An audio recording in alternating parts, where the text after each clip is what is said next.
Whoops.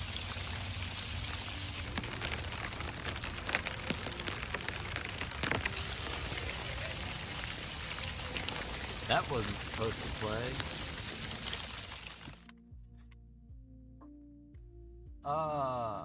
I forgot I had that in the scene there, and it played automatically when I switched over. Let's remove this. This is what I get for adding things to my OBS scenes and then forgetting about them. How's everybody doing this morning? A few minutes behind schedule, but moving.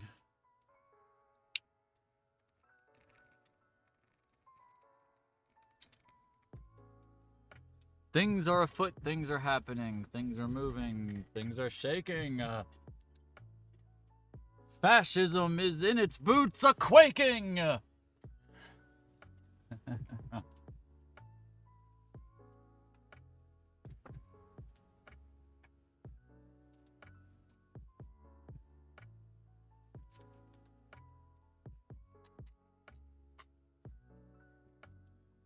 Yes, we have some very exciting things to announce coming up here today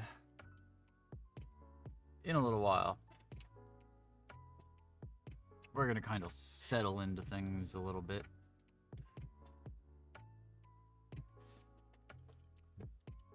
Do a little bit of our usual Wishlist Wednesday where we run through our wish list and update it and all that sort of stuff. See if any people trickle in,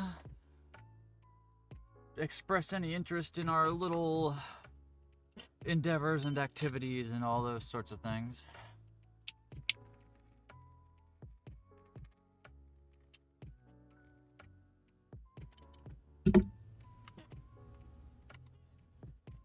Referring back to our little technical difficulties at the start there, I realize probably going to want to show off the Discord server on the stream here, which necessitates having Discord open and prepared to be captured. So let's go there. Here. Got that open. Let's do a little bit of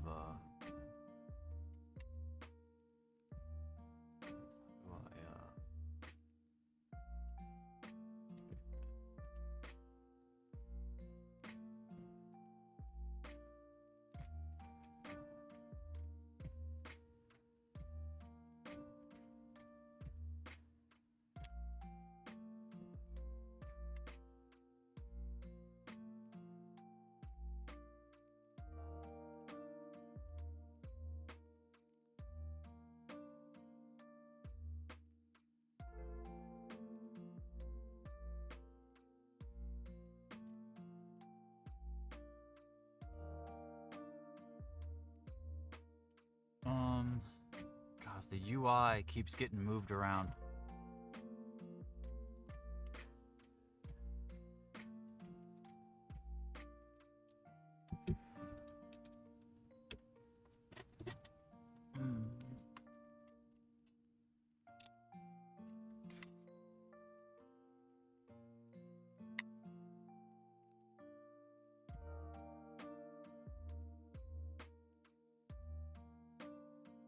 Oh, here we go. I do just drag. Maybe.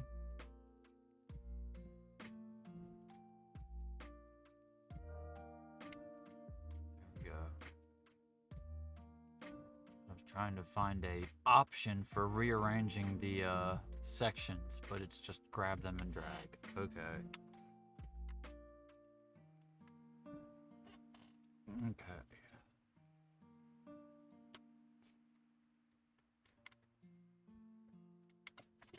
Oh,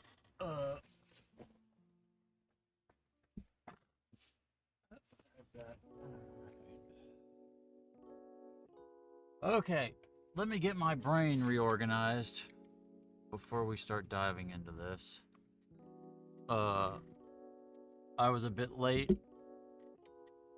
with everything this morning, I was a bit late. I was a bit late waking up. I was a bit late getting out of bed. I was a bit late having breakfast. I was a bit late getting in the shower. And I was a bit late starting the stream. But that was because I was up late, partly working, partly hanging out with Nervous Hair. Go check out them on twitch.tv/nervoushair, I think, is how Twitch URLs work. We got at least one new follower off of their stream last night when they gave us a shout out. Much appreciation there. But as is so often the case, right after I start a stream, it's time for me to take all of my meds. Not surprising considering it's always time for me to take all of my meds. At least this one is on a 1-hour timer, so inevitable to be almost time for me to take this. The other ones are on 2-hour timer. Well, aside from the ones that are daily, but we handle those much earlier in the morning.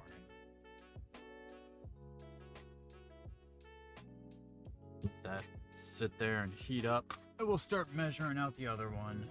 It's also time for that. The treadmill never ends.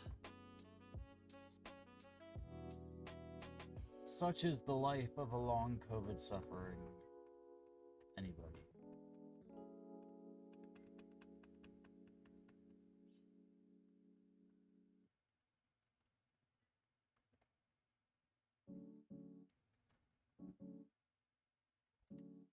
There we go.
Sorry the slow start, but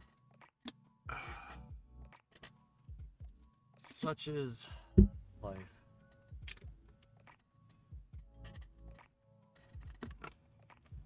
I suppose I could. Let me log these and get my little handset over to the control screen again. And here, we'll go. Let's try this one. Is this gonna work? There we go.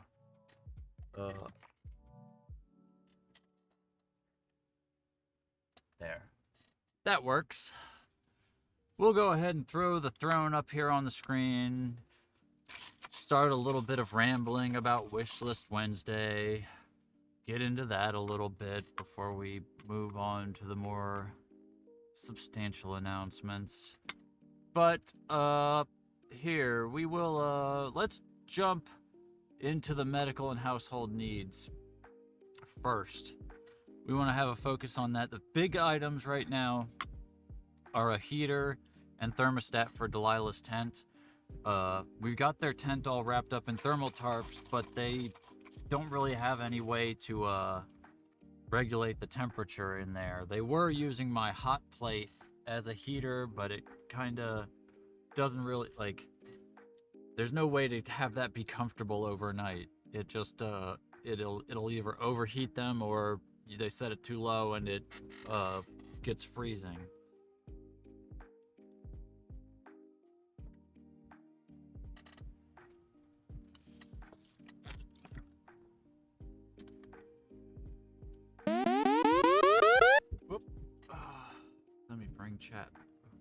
Let's see.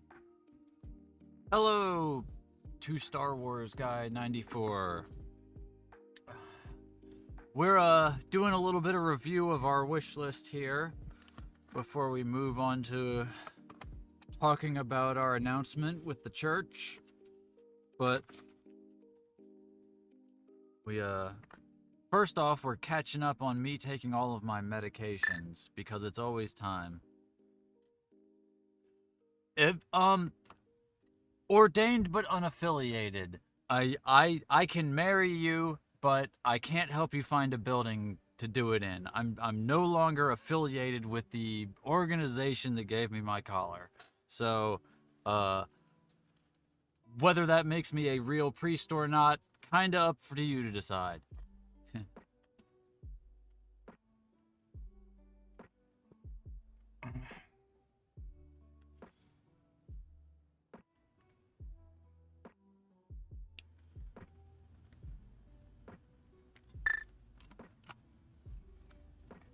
We have differences of theological perspective, I suppose would be the polite way to put it. I don't, I ended up, upon further reflection and study, do not appreciate the direction and actions of the church at large, and they also largely spend too much time concerning themselves with what people are saying about them online, which is why I'm sort of vague about who I'm talking about. I prefer not to draw their ire.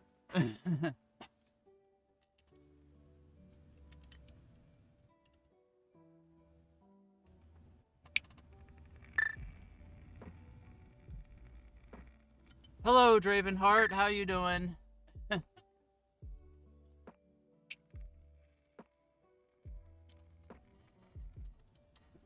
But for a theological perspective, these days I call myself and whatever I'm trying to do generally pansexual, which, you know, kind of a pun on pansexual, but also does accurately describe where I see validity in all faiths or lack thereof, and I, you know, try not to focus much on the nuts and bolts of what deities are, you know, specifically in charge and the minor rules and whatnot. I'm focusing on a theology of deed, you know? We need to work on helping people and fixing stuff. Much more than we need to be concerned about, you know, minor differences in theology.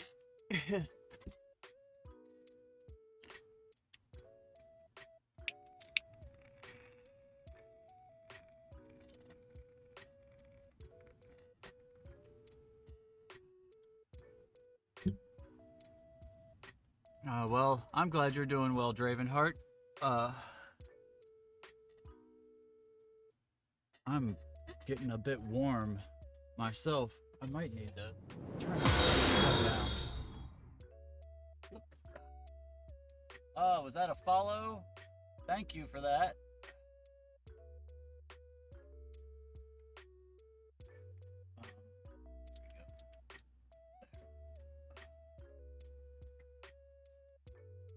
Okay. We'll let the temperature come down a little bit. And pull up my...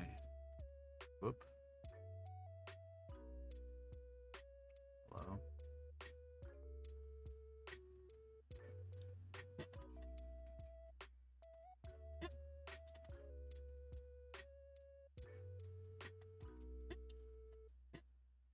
I'm not sure what just happened then.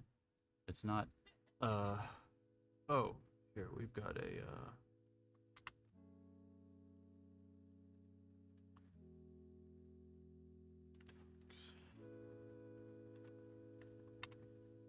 oop, let's load that. There we go. Okay, yeah, Star Wars guy. I don't know why it wasn't loading in.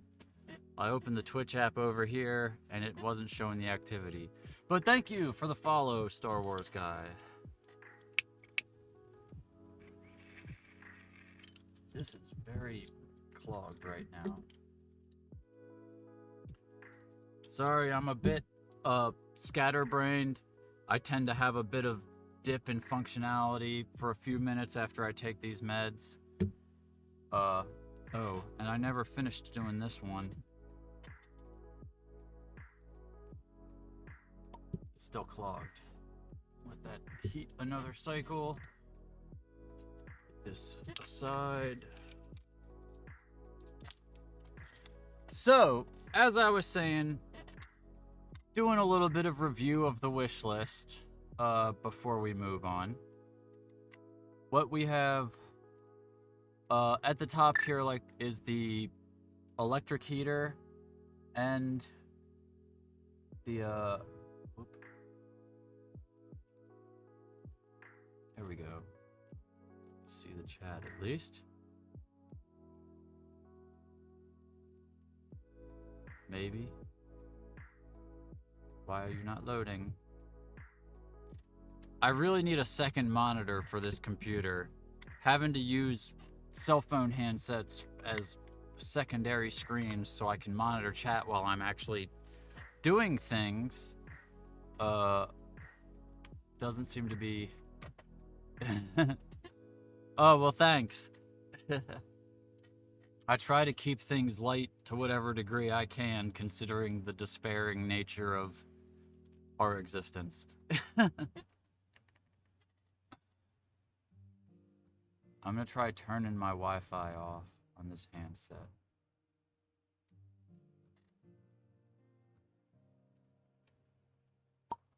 Maybe. Or let's just reopen Twitch.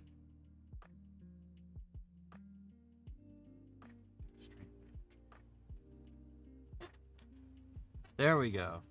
Okay. Twitch app was just being goofy.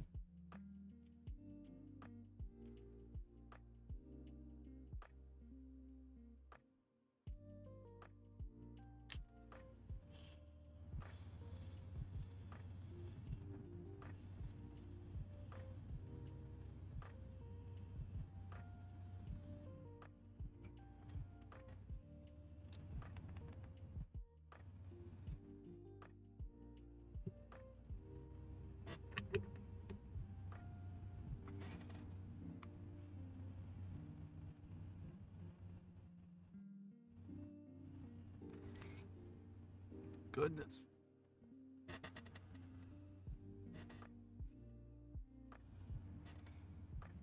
All right.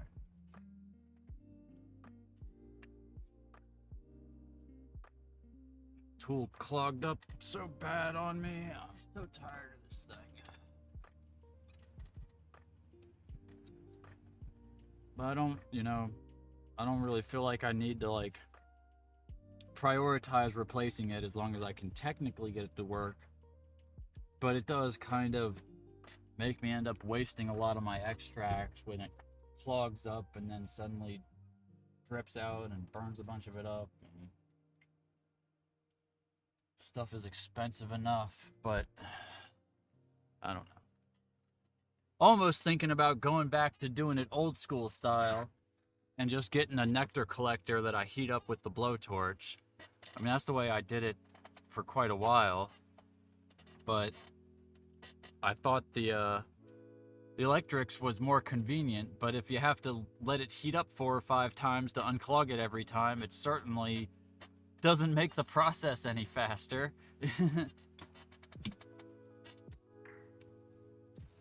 Oh well.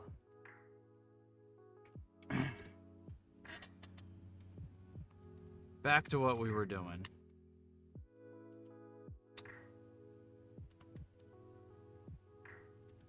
So, Delilah, my 15-year-old, as I was saying, has their tent several yards that away, and we have it wrapped into thermal tarps, but they don't have a heater or thermostat for their tent, and it has been getting down into the 20s and maybe below recently.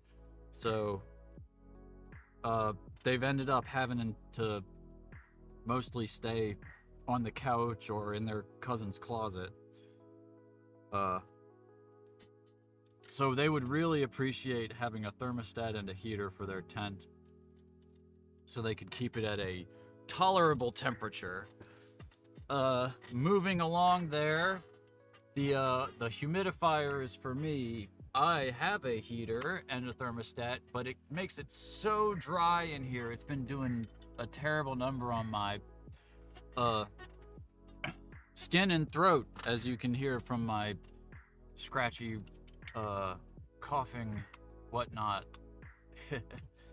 But yeah, so that's the next thing on the medical and household section. Down next, we've got these lights. These are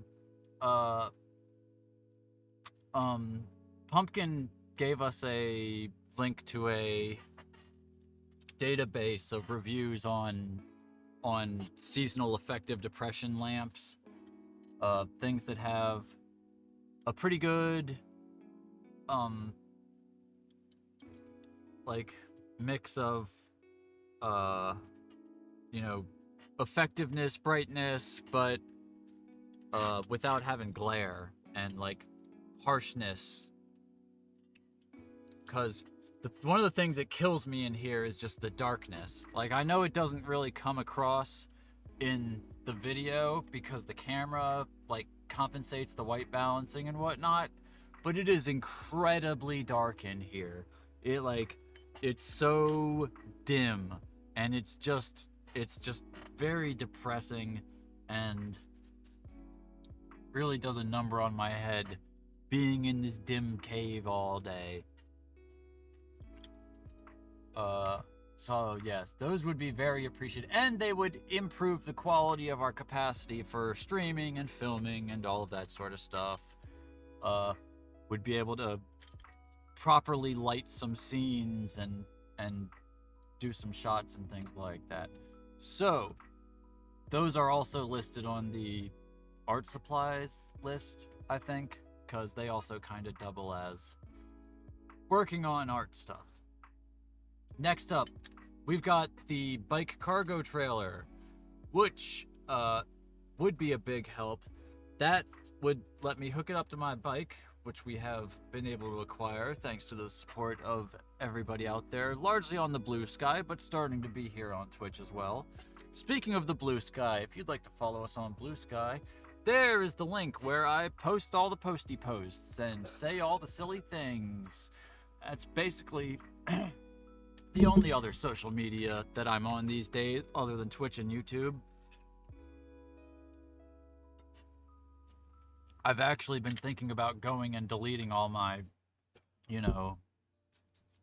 X, Meta, Facebook, Instagram, whatever accounts. They certainly seem to be going down the drain. While we're doing the link things, I suppose I should post a link to this. There we go. Wow, my throat is dying. This is how you can get to this website, which I am presenting now within your face holes. Alright. Of course, we also have the Ko-fi, which you can sign up for memberships that gain you access to the sneak peek things that show all the artistic stuff that's in process. I mentioned the YouTube. There's the YouTube. And of course, the big one is the Discord, where all of the talking happens, and all of the organizing, and all of the churching, which we will be getting to in a bit.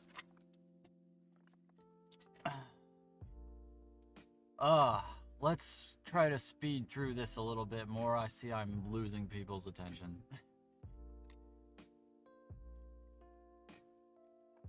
I highly encourage you to interrupt me with questions and nonsense.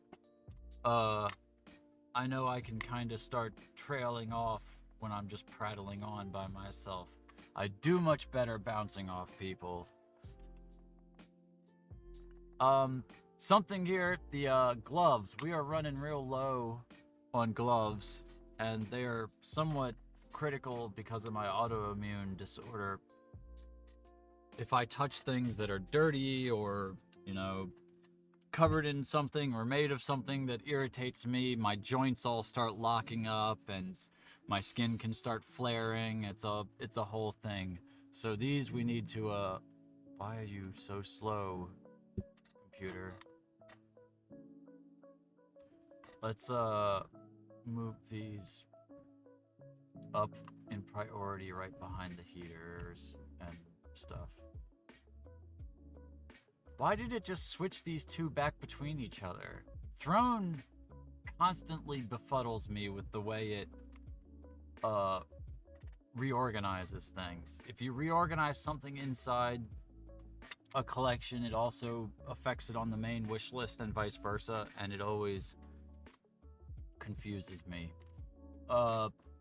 Propane is for the torch, which even when I'm not using an old style thing, I need to clean out the reclaim out of my tool. As well as that's useful for the metalworking, blacksmithing, and all of that sort of stuff that we are working on getting set up. We need propane fuel for that. At some point here, we're gonna probably want to upgrade to a bigger cylinder.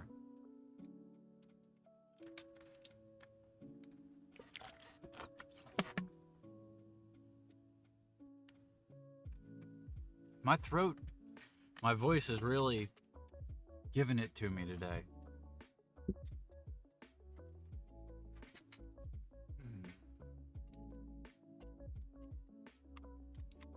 Alright, witch hazel for cleaning my skin. I do only have a small bottle of that I picked up, so we could use another big box of it. These are the inhalation valves for the respirators. And goodness. Alright. I'm overheating. My throat is catching. We're gonna have to lose the a layer. As much as I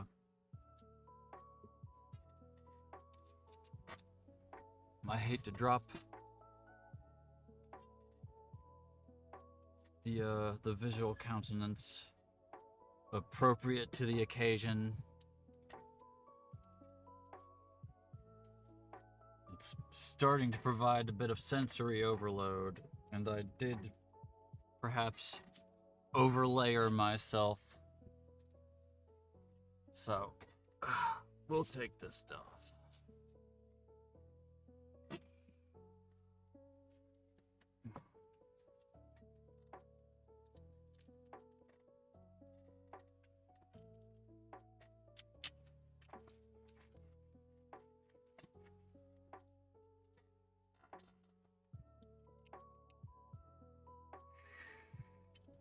Why is this?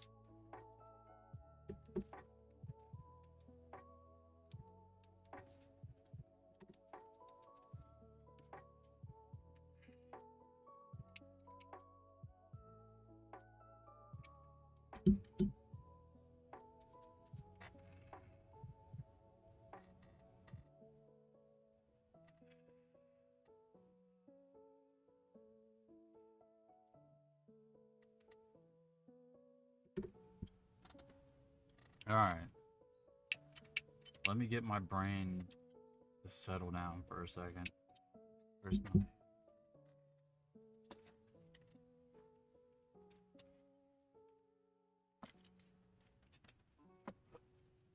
Oof.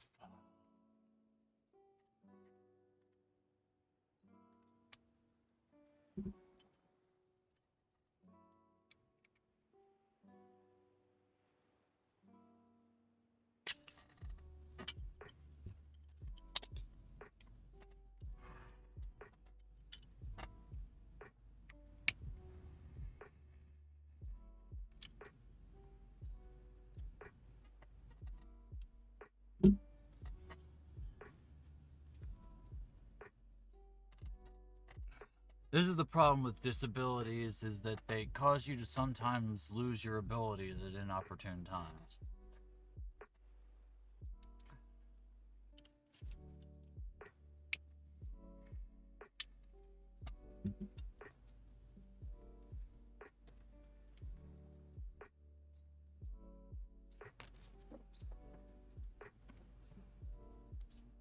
the temperature sensitivity is a constant struggle. Having to throw on and take off layers and fiddle with thermostats and yeah. And it's like,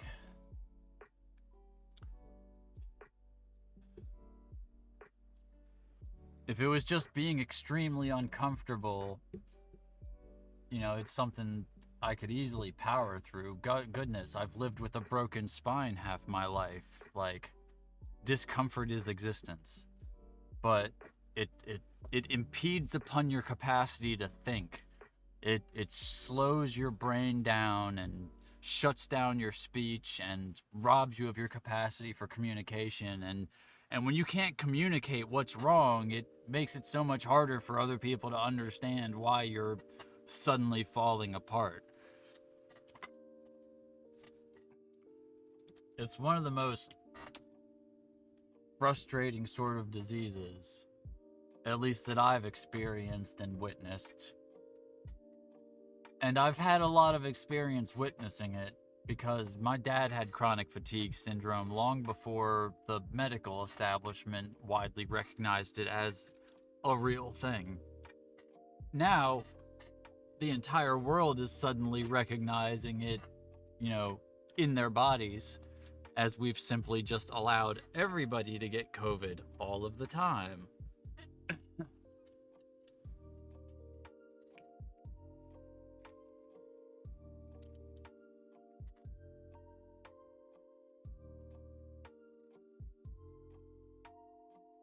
So yes, I suppose I never did mention that along the way here so far. That is what caused a lot of this. I won't say all of it. I've had borderline personality disorder my entire life. I've broken my spine falling off the third story of a parking deck in my early 20s. I had a long, wonderful battle with opioid addiction after that. And, you know, struggling with severe depression and anxiety. And now I have the lovely complex autoimmune disorder, chronic fatigue syndrome,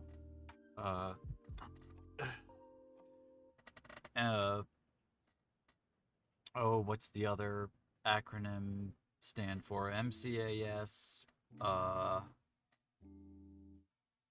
can't forget my brain's failing me on the words, but it's where your cytokine, yeah, it's the autoimmune mess. Body starts flaring up at everything, at itself, at shadows, at ghosts, at demons.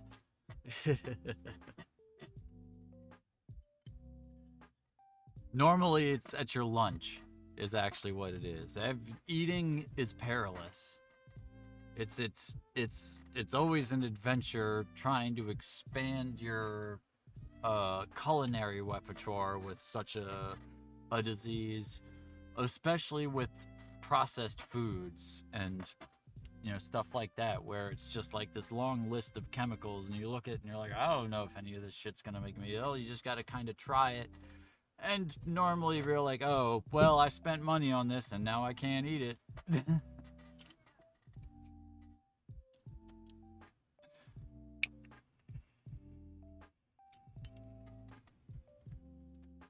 Okay. Moving along. That's enough just griping into the void. Sorry about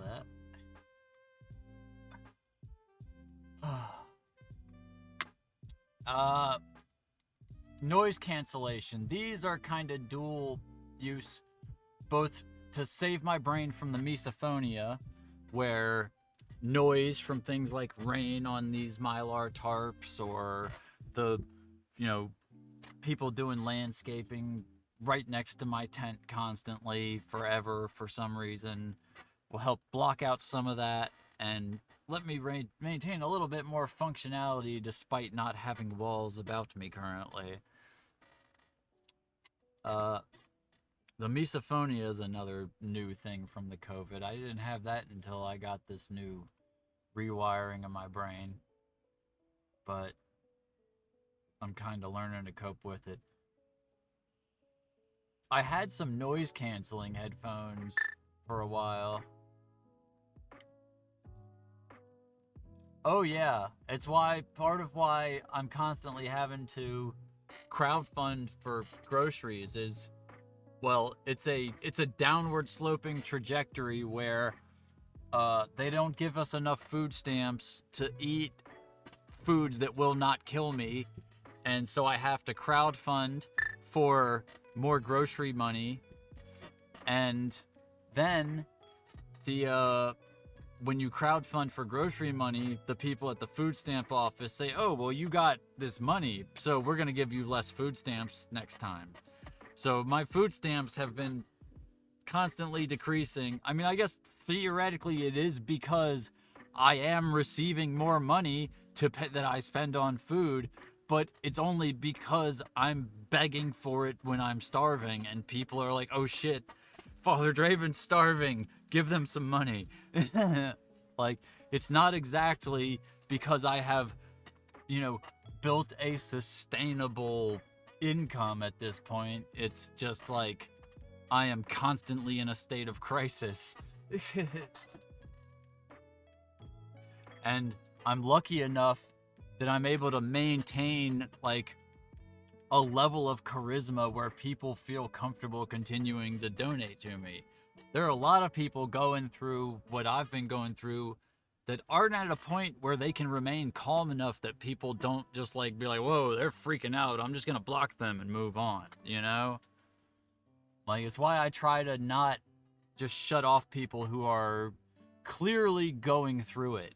Because when your brain connections all suddenly start getting rewired and your nervous tissue swells up when you eat the wrong thing, you're literally in psychosis. Like, your pattern matching goes way out the window. You'll start screaming at people and wanting to fight people, and like, you can just totally wreck your brain, and then people just start shutting you off because you weren't able to clearly articulate what the problem you were having is and what the accommodation was that you needed at the time. And yeah, and it's real easy to spiral out of control with this. And I think one of the only reason I survived through it is because I already had 20 years of therapy by the time my brain started running out of my ears from the autoimmune mess.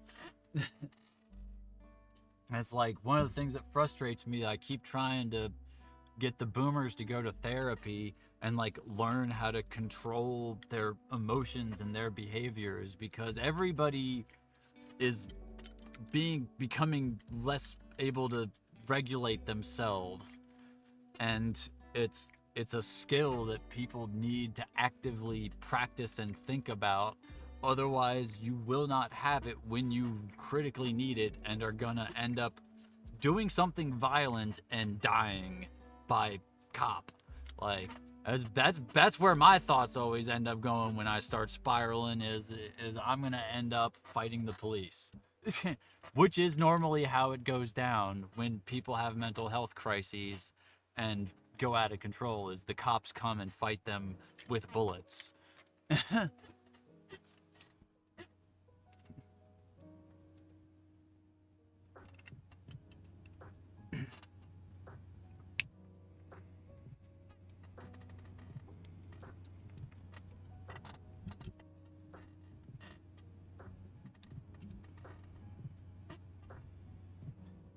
uh,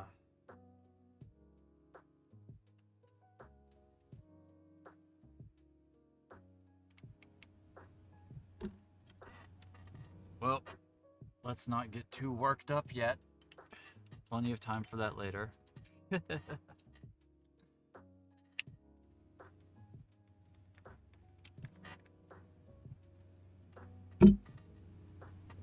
got plenty of fire and brimstone about me, though. It's everywhere today.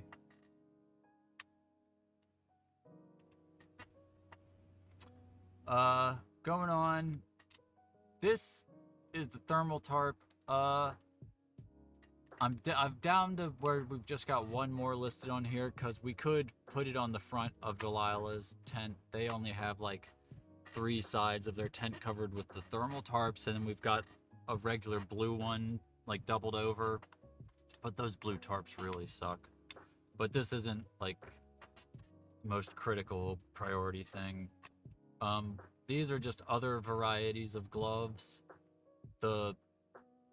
These are the heavy duty ones, which are the best for like doing woodwork, and also because it's winter and it's cold and whatnot.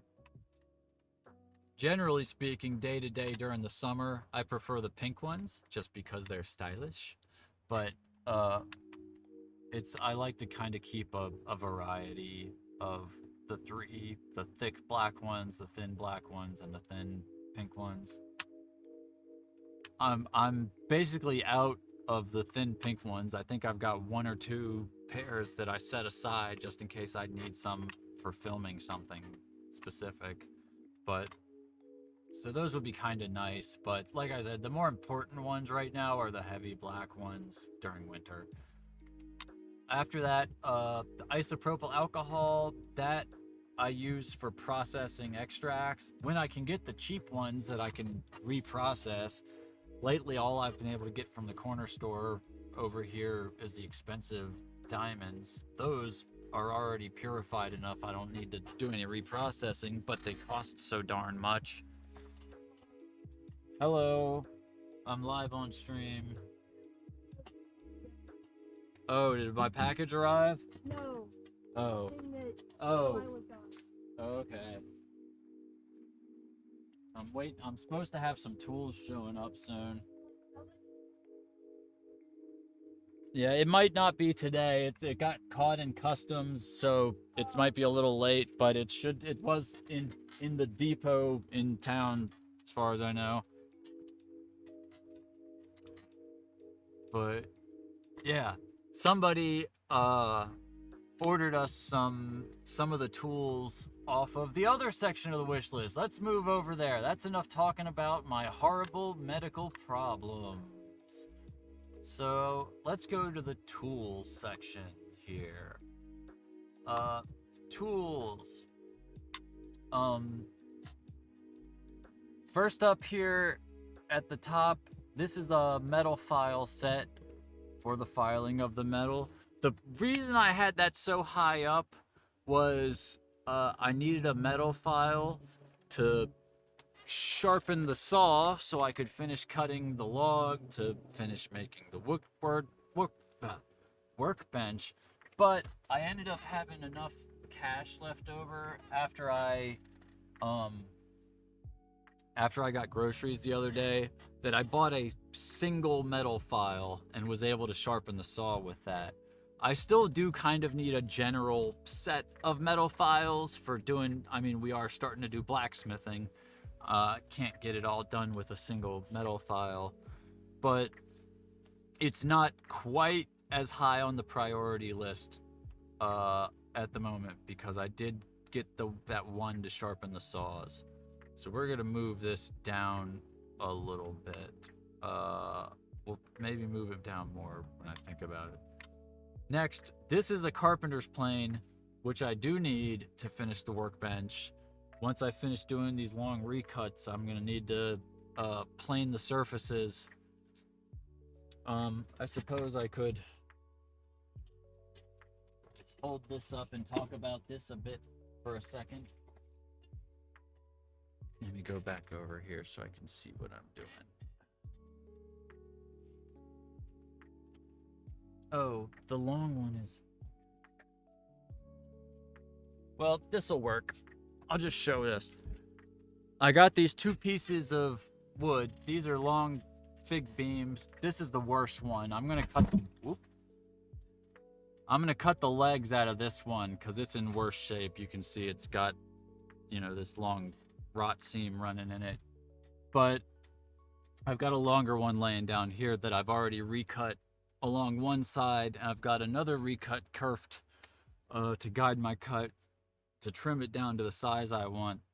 And that's going to be the top of my Chinese style low bench that I'm going to use as a solid surface to do other things, all the other things that I have been trying to do on this little wibbly wobbly, TV dinner table that drives me absolutely insane because it's not only not solid or surface, but it's just like unlevel, it's flimsy, it has no mass to it.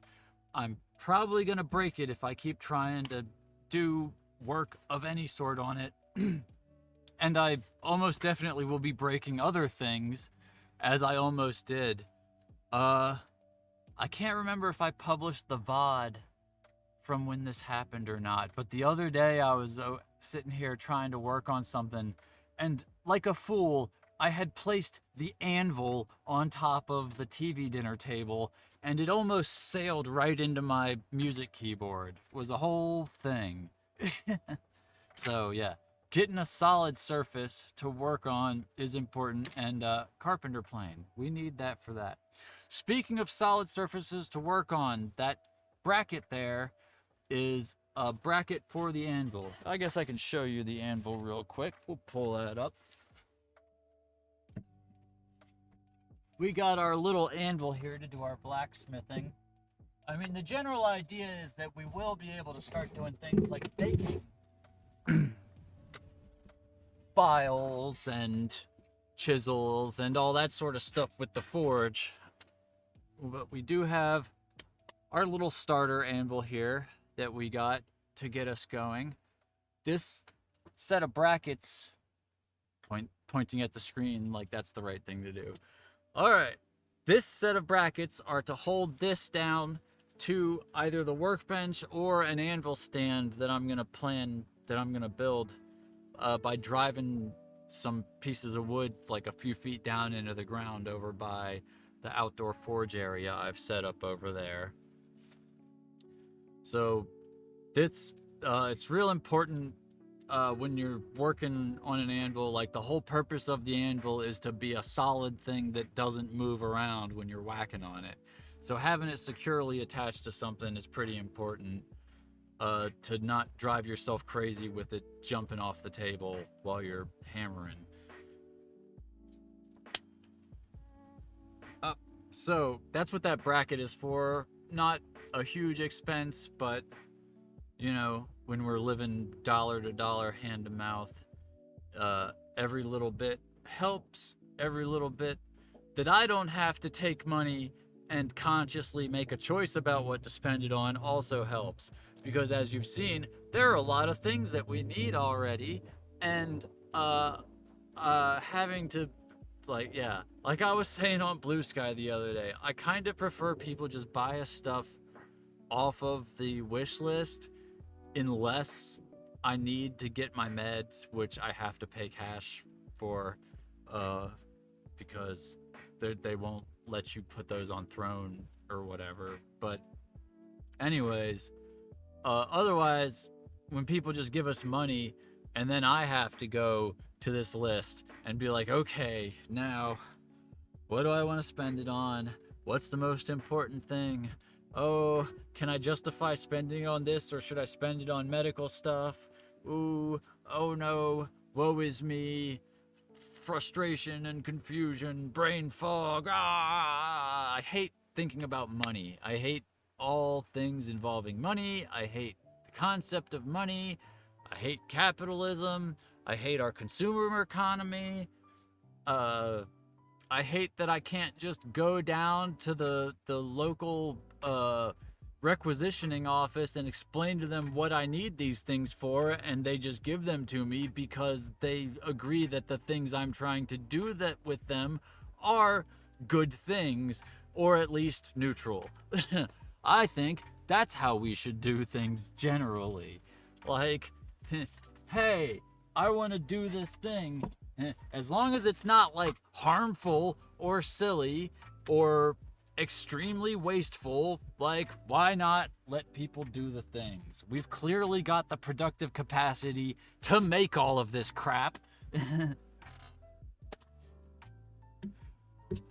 All right, I am getting a bit back on my ranting about capitalism, which I suppose is inevitable considering the entirety of our existence.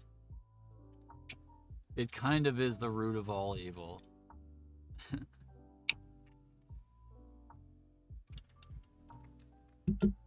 At least in our modern society.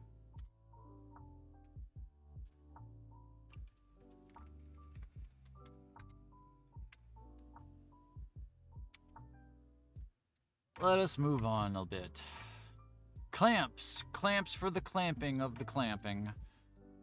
Those would be good for bits of work holding and things like that, but also to use as temporary tongs until I can forge the proper tongs. Where are the proper tongs? They're over here. We got a set of these are like quick tongs.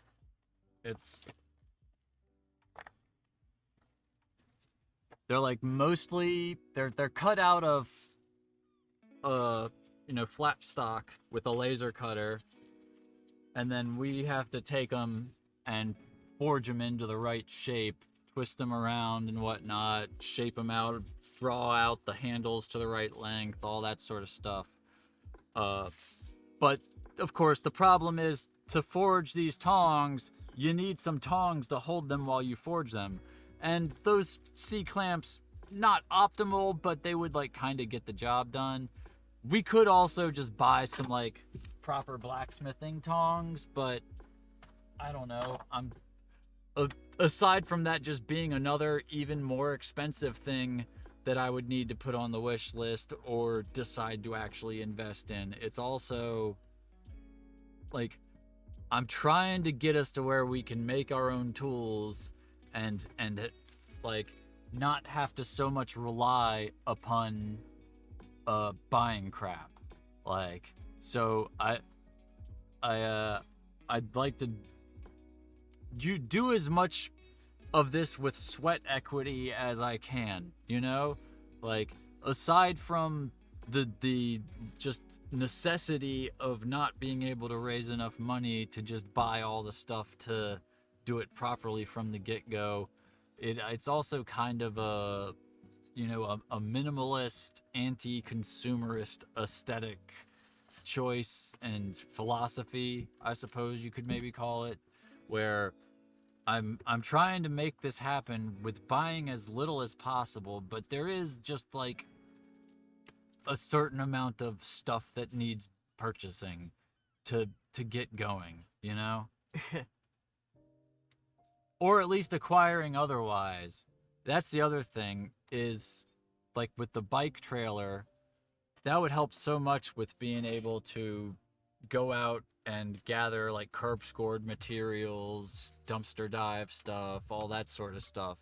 Because not having any sort of vehicle or transportation to carry larger pieces of trash makes it a lot harder to just go around the city and collect crap to reforge into new tools and materials, and ultimately puppets, props, and scenery, and other devices and accoutrements for entertainment and propagandizing purposes is where this is all ultimately going. Aside from the general goal of teaching the kids how to, do blacksmithing and metalworking and make their own tools and have a self-sufficient, to a certain degree, lifestyle, we are also trying to build up towards a practical effects shop, generally, vaguely, for our own purposes with doing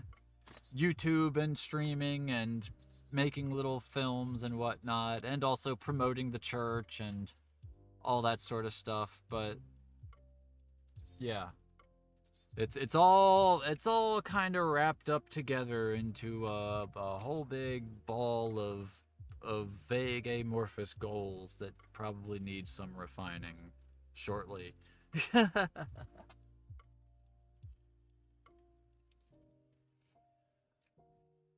Okay, moving on.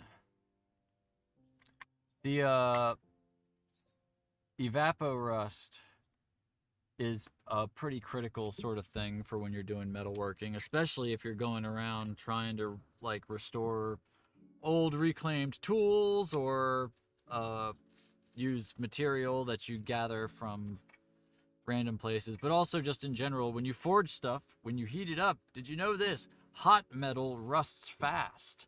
So, you end up with rust you have to get rid of. You can file and scrape and things like that, but at some point, evaporust is always a useful thing to have on hand when working with metal.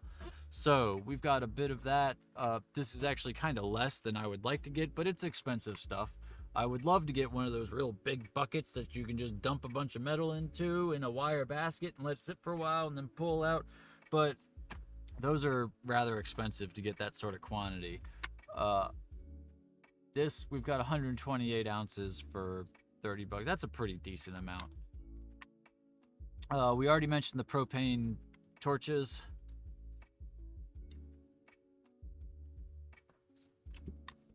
Next, we've just got a couple of basic center punches.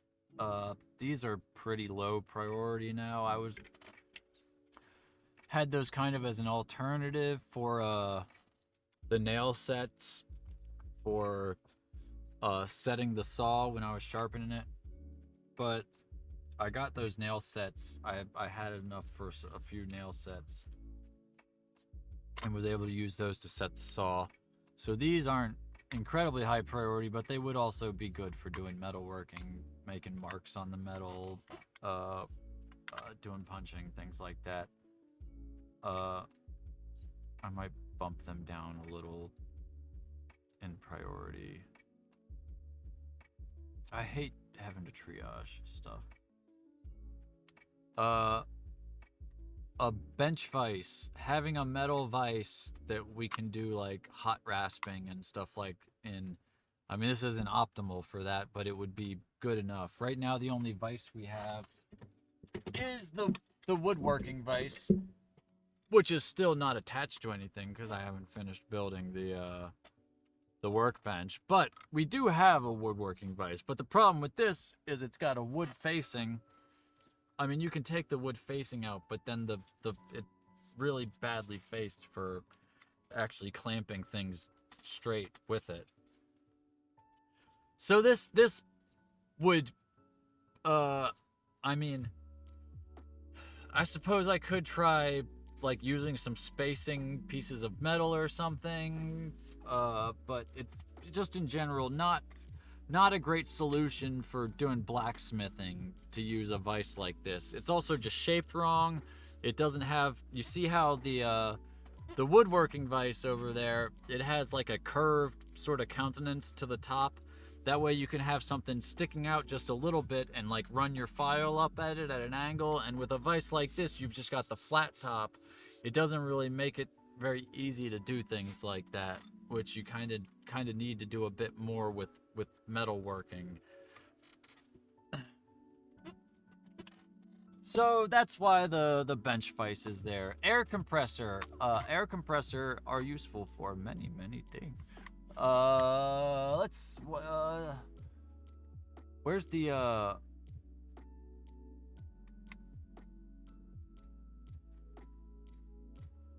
where did the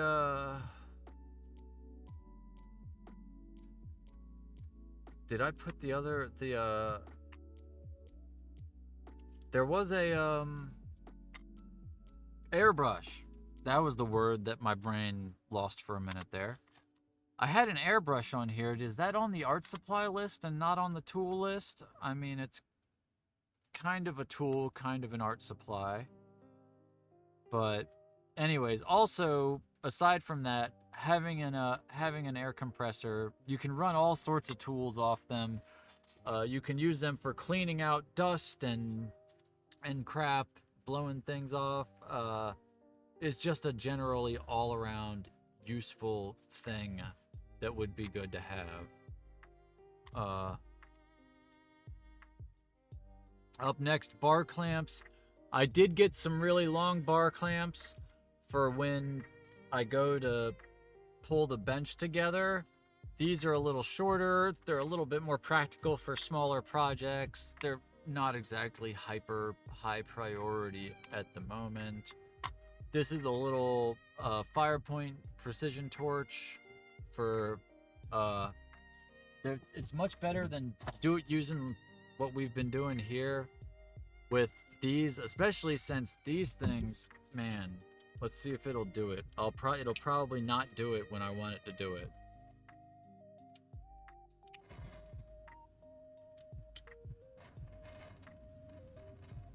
Oh yeah.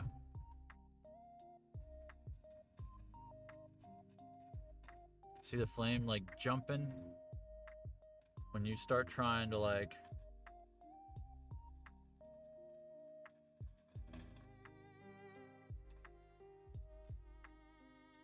it's like impossible to like figure out how big of a flame you're gonna have. I mean, I think this might be because this handle is like old and broken or whatever, but I don't think it's supposed to do that. But either way, every one of these little torch handles I've ever owned has had something go wrong with it within like a week of buying it. I don't know if that will also apply to this benzomatic fire point precision thing, but like having a flame that just constantly changes its size, if nothing else, having the bottle sit upright instead of being tilted would remove some of the variability there. You know, I'd much rather have the handle just on a long hose that I can move around instead of having to pick up the thing. That, I think, would be better, safer, faster, stronger, all that sort of stuff. Okay, up next, these are some brass-jawed pliers. They've got a brass lining on the inside of the jaw so that you don't when you're like bending metal and wire and things like that, it doesn't put marks on the surface. It doesn't like bite into it and put, you know, ugly teeth marks or flat planes or things like that on the surface of the wire. Oh yeah, so I was starting to talk about this before, and I don't know if I mentioned. Somebody bought us some tools, and they were stuck in customs, so they haven't showed up today. They said they bought us some pliers, but at the picture they showed us, it didn't look like they were the brass jaw ones. I think they might have misunderstood what I needed the pliers for. I mean, the pliers they got are perfectly fine pliers, and they will be useful for plying. But I don't think they were something that we really had a particular shortage for. Because I do have a set of some cheap but like serviceable generic like plier. I've got a few more varieties of this like handle style that came in a set. But the problem with these is these are just regular metal faced with the serrated teeth, and they will bite into like wire and whatnot when you're forming. And I'm planning on doing a lot of wire forming for the video series I'm working on with the organometallic spaceship. This face right here is gonna have twisted metal wires across it. I mean, I did mostly form the wires that I plan on using for this face already. I've got them in. Whoop, hold down my dust protection sheet. Oh well, I'm not doing any sawing at the moment. Oh, I taped them all up, but I've got the metal twisties in this little piece of tape. I suppose I can pull one out, show off. Yeah, there we go. See if the camera will, or if I just drop it. Is that gonna be focusable? I don't think so. Anyways, you can kind of see it's a little twisted piece of metal of two pieces of wire like twisted around in like a helix. But those I'm gonna have I've got a particular pattern that's going to go on this that kind of mirrors where the inspiration for the design came from. This is based on the cross section of the microtubule structures inside the inside a cross section of a flagella, like the little tail that uh, you know, your cells use for pushing things along or propelling themselves. Oop. Dropping stuff more. That's what this shape is based off of, and the pattern for the twisted structures. That's what the original inspiration for this shape came from. But this is going to be a spaceship. Don't ask me to explain that right now because it's a long story. Or do ask me to explain it. Like I said, I do better talking to people.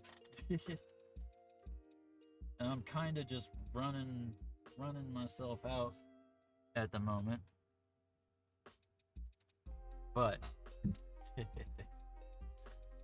it is kind of complicated and not exactly entirely nailed down. Like I said, that's a video series that's in process and kind of, moving forward in fits and starts as I gain more productive capacity for the props and scenery and stuff like that we need to do.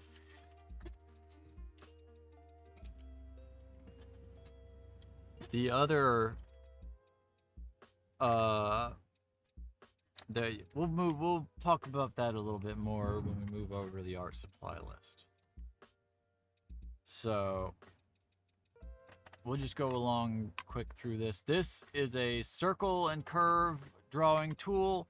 I originally put this on an Amazon wish list ages ago just because I thought it looked neat and would be cool as like a prop for like a portal or like an airlock or something like that.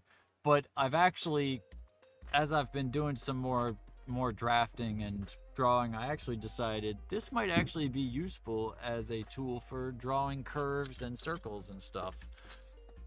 So it's here and in the art supply list, I think.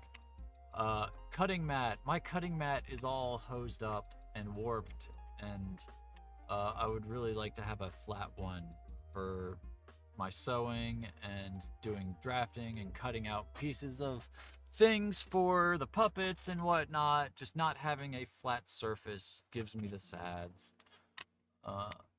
Next is a hand drill for drilling out foam and metal and other materials. I have some bits, but I have to borrow a drill, and it's an electric one that really just goes too fast and hard for most of the stuff that I need to do with a drill these days.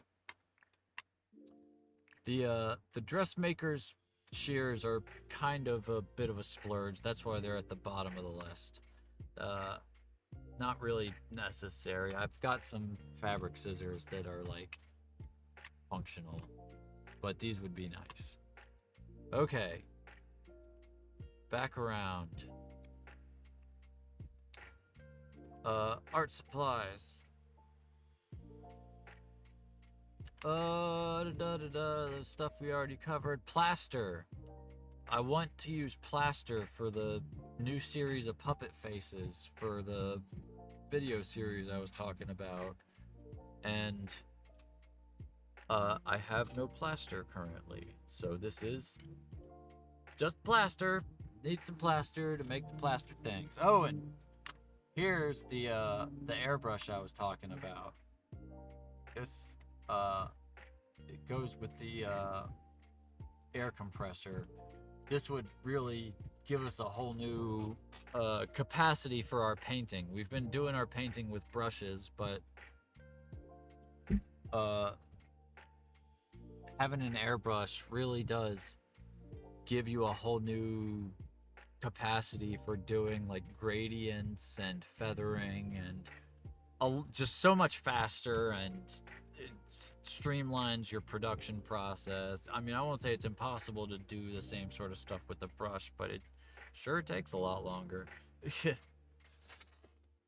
Up next, we've got, these should be like next to each other here, but that didn't work. You. Here. No, not you. There. This is is just a nib holder and some nibs for a calligraphy pen. I need an ink pen to do the, let's see, where is that? Here, I think. Yes.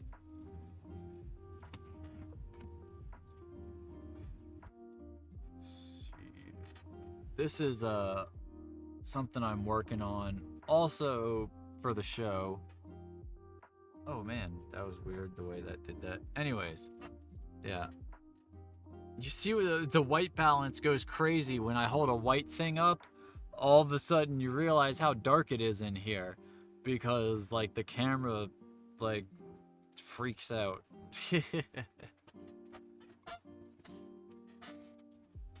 Anyways, this is a summoning circle, something I'm developing for the show, but it needs script in it. I got kind of as far as I could with the tools I had on hand, but I need a calligraphy pen and some nibs to do the magical script that goes along with this.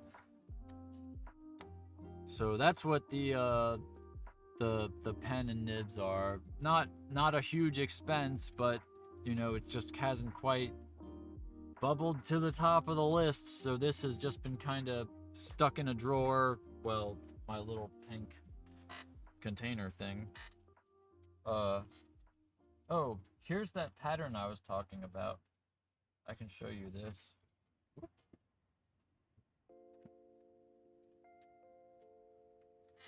Oh, and these are the little worlds that go at the center of the summoning circle.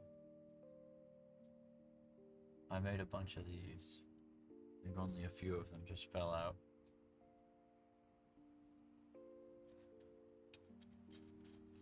Actually, yeah, there we go. Hold it face on, it just glares out, but you can kind of see them. Let's hold it at an angle.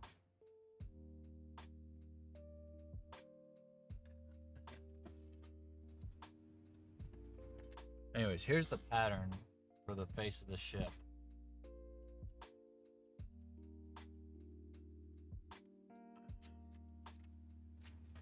I've got the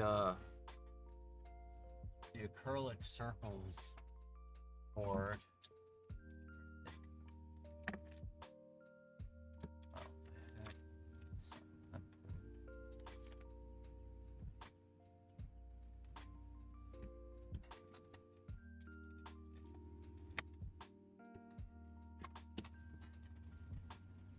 Oh, here it is. I dumped it out when I dropped that box on the floor.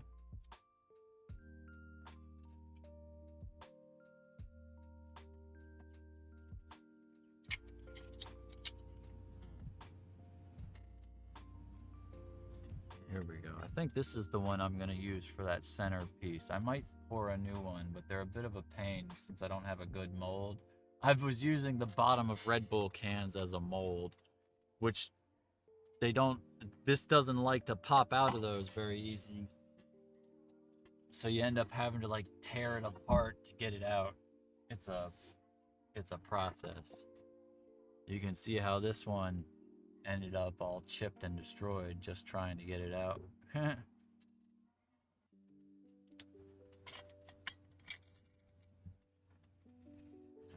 where did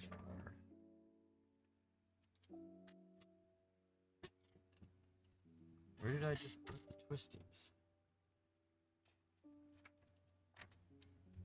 I'm losing myself, losing my mind, losing my things and objects that I can't find.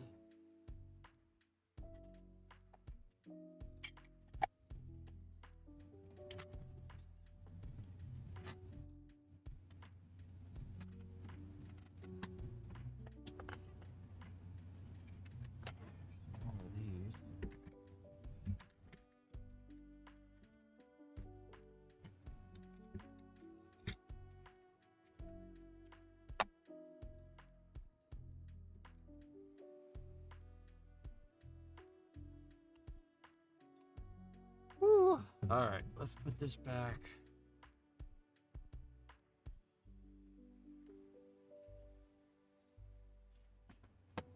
Oh, here they are. I sent them back over here.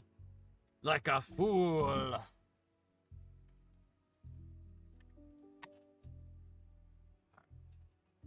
There they go.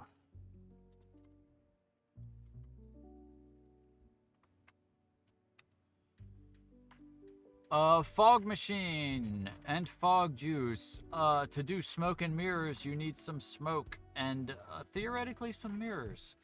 I haven't listed any mirrors yet, but I am going to need some at some point.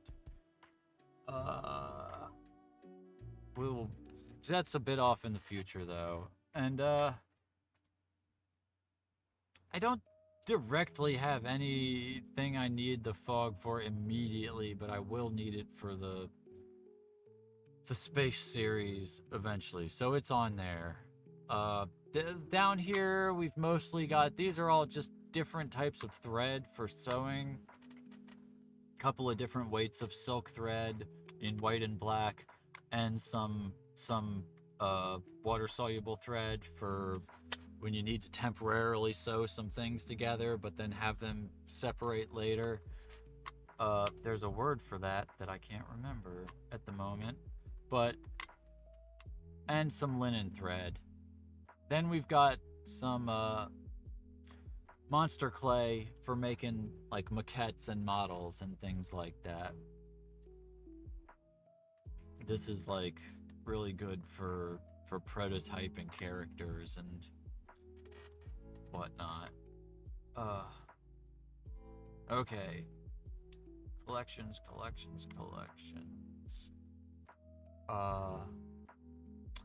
Last one is treats. There's just a few things on here. There is some butter cookies of various types. A book I really want, and the most expensive thing here is a new cassock. So, cause all of my clothes are destroyed, and it'd be nice to be all fancy. But like I said, this is the treats section, low priority. I haven't spent a lot of time putting stuff in here yet.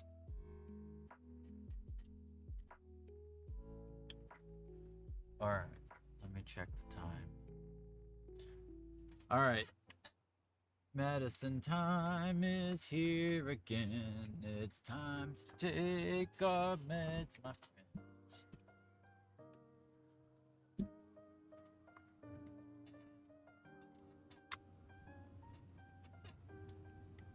What?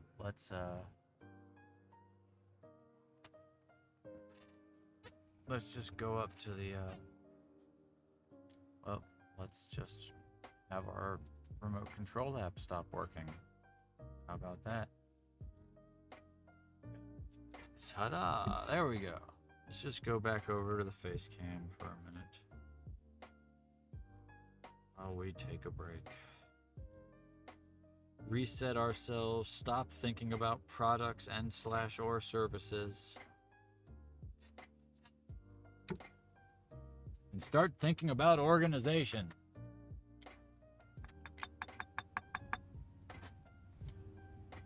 Now, we've been roughly and vaguely calling our Discord server a church for some time now.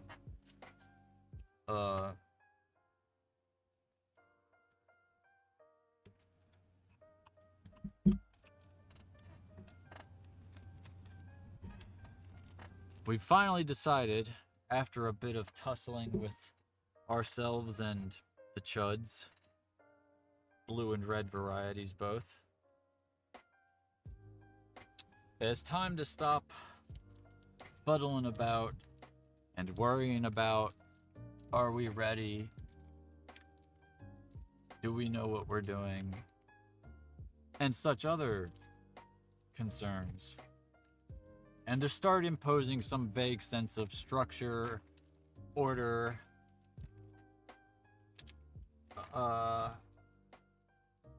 cohesiveness,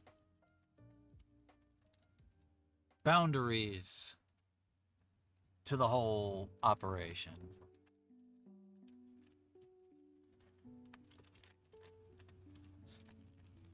It's about time we went more or less official.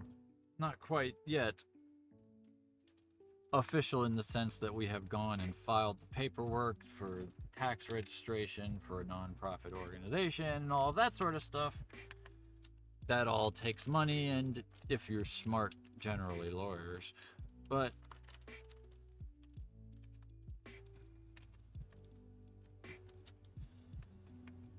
in the sense that we've decided to lay down a few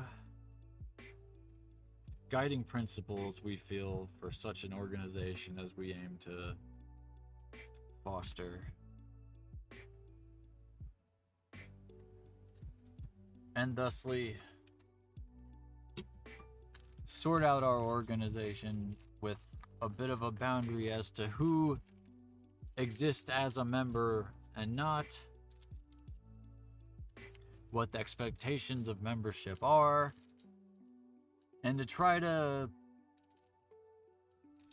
develop it into an actual pro-social organization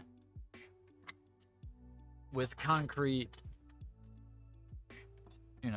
a concrete sort of edge to it, if nothing else.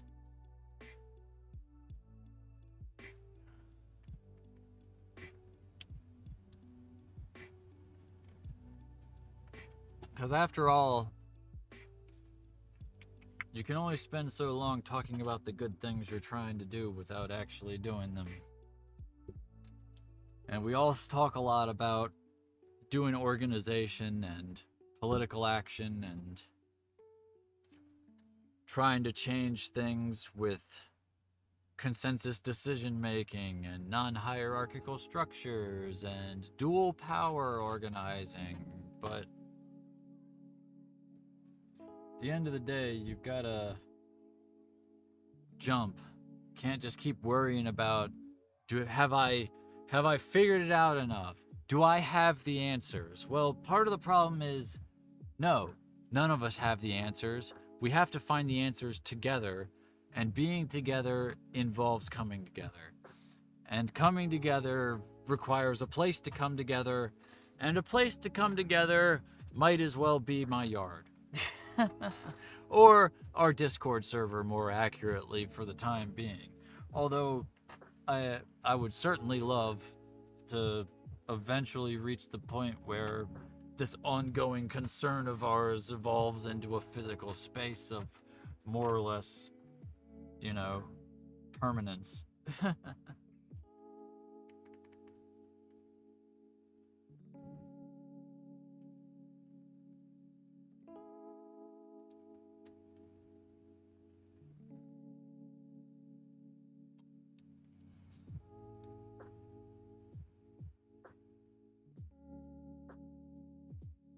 Awkward pause while the tool heats up.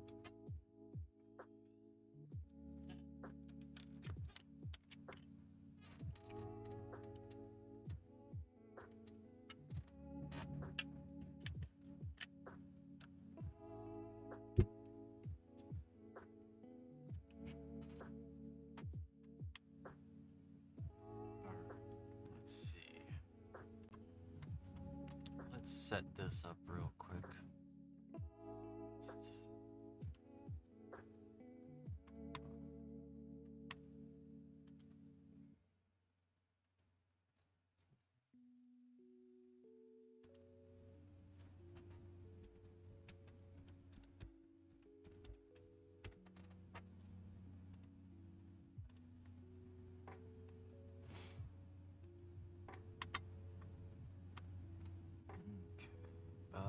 Oh.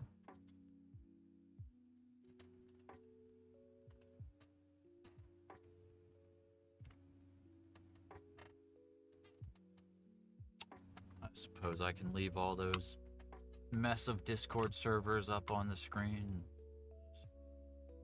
Nothing in there I'm ashamed of.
Okay.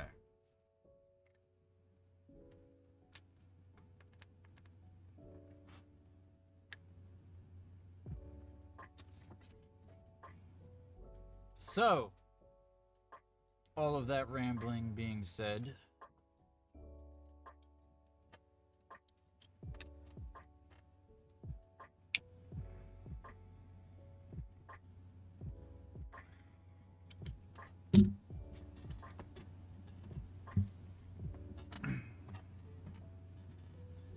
should I put the collar back on to make the official announcement? Should I be all fancied up?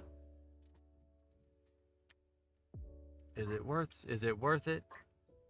I mean, is anybody out there like anxiously waiting for me to continue running my mouth? We certainly seem to be taking a very relaxed pace here.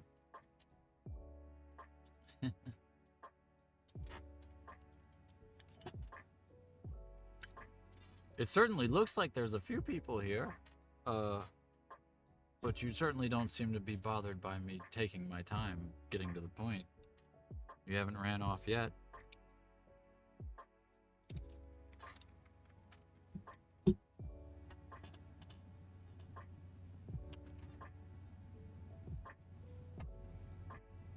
Oh. Oh, and it is indeed getting cooler in here. Some effect because I air conditioning.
Ah.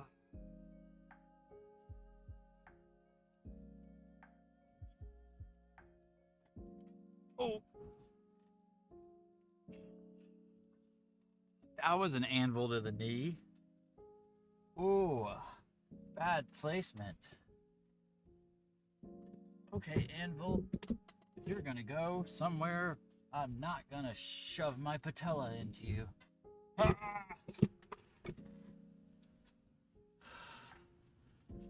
Exciting.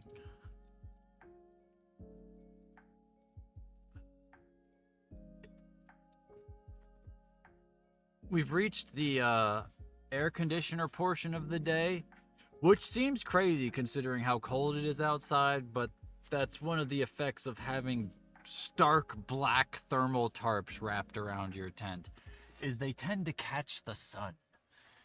They bring a bit of, just direct transfer heat from their surface, catching that sunlight and warming up. Oh man.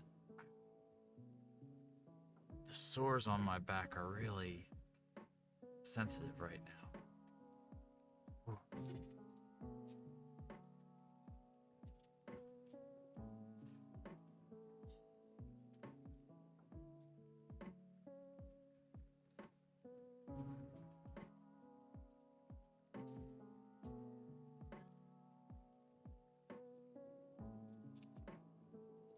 So, as the air conditioner is beginning to run, we've gone from overheating because the warm air from the heater is blowing at me to freezing because the cool air from the air conditioner is being blown over me. So once again, costume changes are in order. Kind of appropriate anyway, since I wanted to have the collar on for the whole discussion about the church seems appropriate.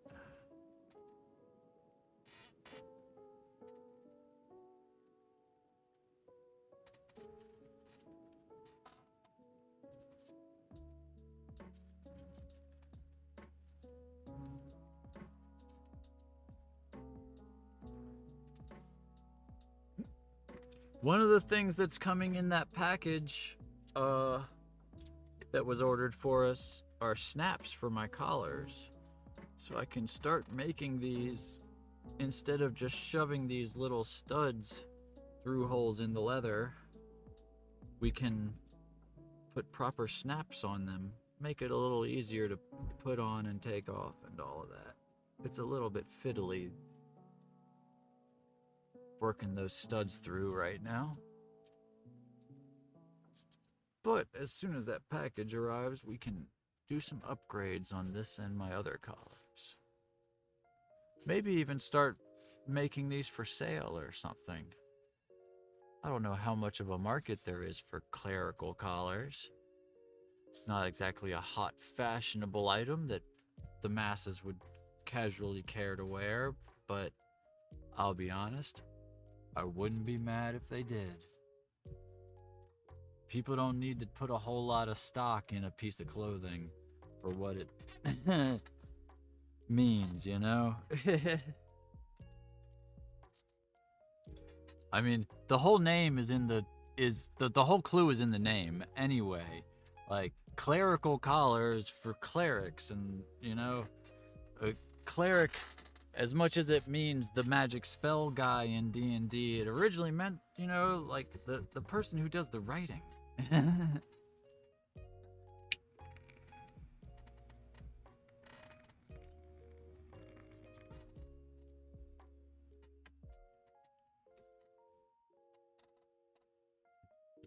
So if people would like to start wearing clerical collars as hot, fashionable things and pay me to produce them by hand,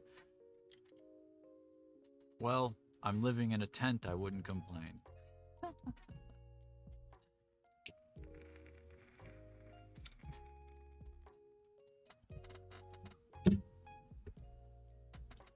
With that little bit of base consumerism placed behind us, let us move on to the exact opposite. Our anti-capitalist principles, anti-hierarchical principles, and generally efforts at destruction of harm. That is, of course, the name of the game, the name of the church. The name of the thing that we are doing today is the Church of Harm Destruction. I am very pleased to announce to everybody that we are going official. We are officially a thing. The Church of Harm Destruction exists. Lag.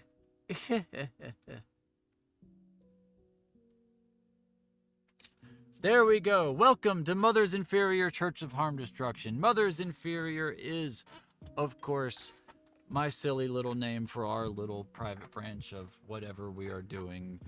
A nod to the fact that in all ways, at all times, everybody's mother fails in one way or another.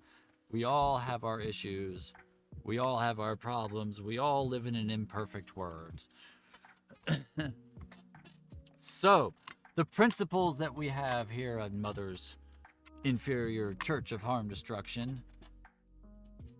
Let me click over so I can actually see here. Yes. The Church of Harm Destruction exists. The Church of Harm Destruction exists to destroy harms.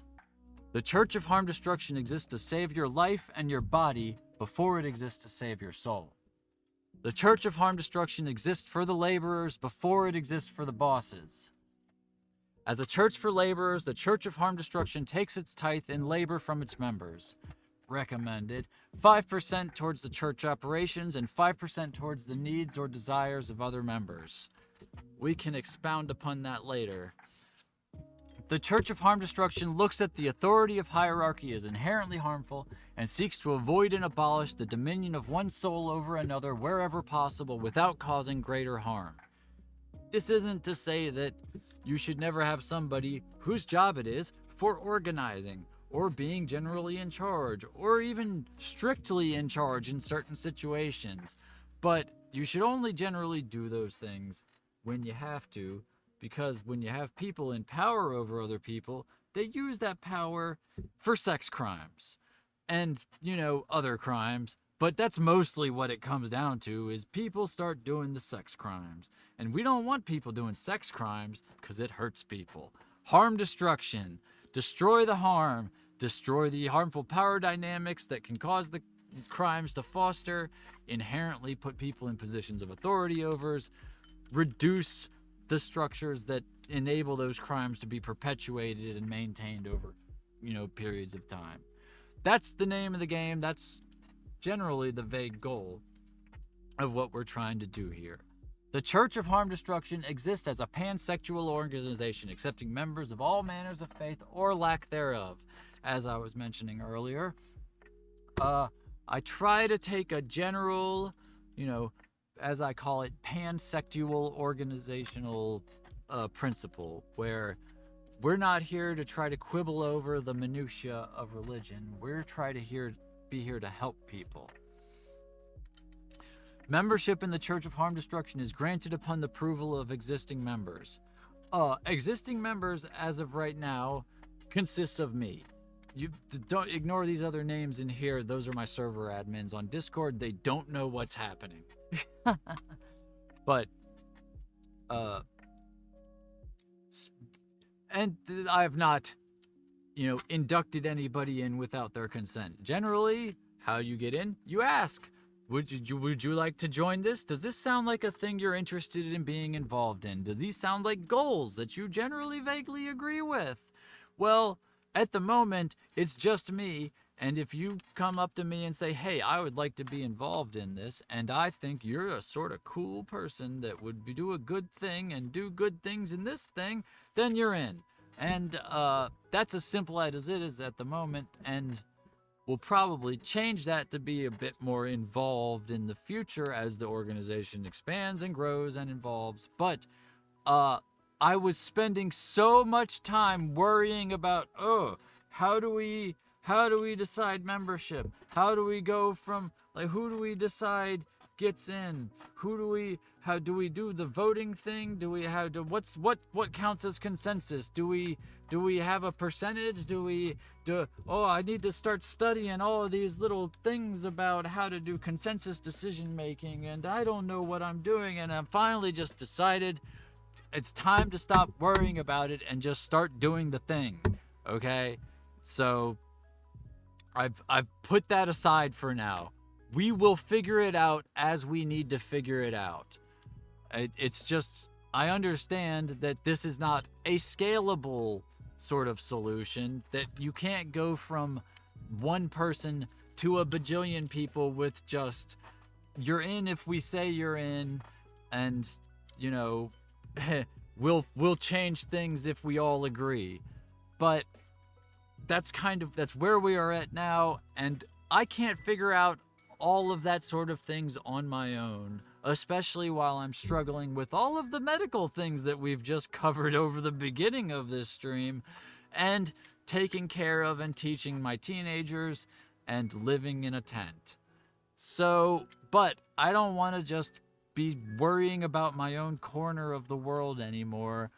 We need to start working together towards bigger goals, bigger aspirations, bigger organization, and just generally trying to help each other in ways that, are growing. We need to have an expansive view of community,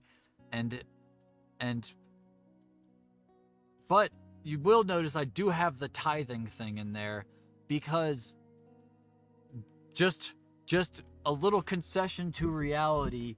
Organizations don't survive unless they cost something to join. If you have an organization that literally costs nothing, not monetarily, but just in terms of time and effort, then you don't have an organization, you have an email list or a dead channel. It's just a basic principle of sociological nature that for an organization to thrive, the membership has to be putting something into it, and they have to feel like they're putting something into it. You can't just say, hey, these are all principles we agree with, and you get to be a member just by saying that you agree with the things. But we need this to actually work towards solving each other's problems, addressing larger societal goals, growing our, refining our principles of operation, refining our, principles of faith, whatever. We need to, we can't just keep struggling individually, and I feel like we need to try to have a focusing, structure about what we're doing with this whole community that we're building on Twitch, on the Discord, which most of you can't see because I've made this channel private for right now. Just before this stream, I can I suppose now. Well, I'll wait until I'm not putting it up on the screen anymore, so you don't have to see all of my. Well, it is in streamer mode. I can do that here. We will officially open this section of the. How do I whatever. We'll just edit this one channel. Permissions. Not a private channel. Save changes.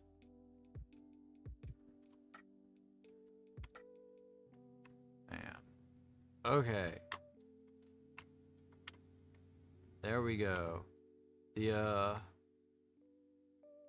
Oh, and towards this, I did rename the previous Discord. Oh, why did that just disappear?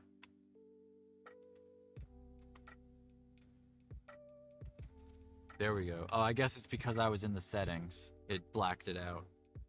Anyways, I've renamed the we had a members role on the Discord server. I've renamed that to supporters, because now that we're officially calling ourselves a church and having a boundary of membership with that, I didn't want there to be any conflation between people who have, financially supported us and generally, approve of our organizational or artistic endeavors, and people who have actively sought out membership within the church.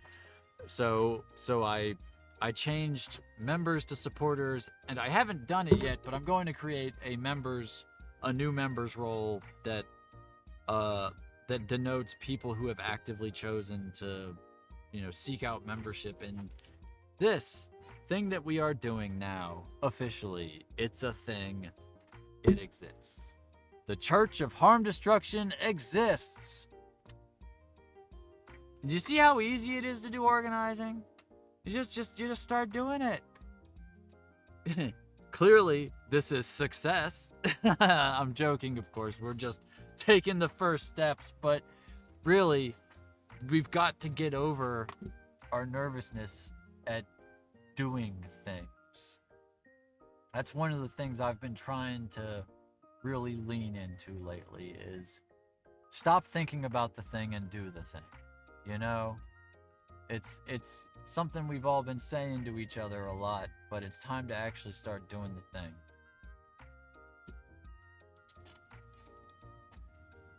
So, there we are.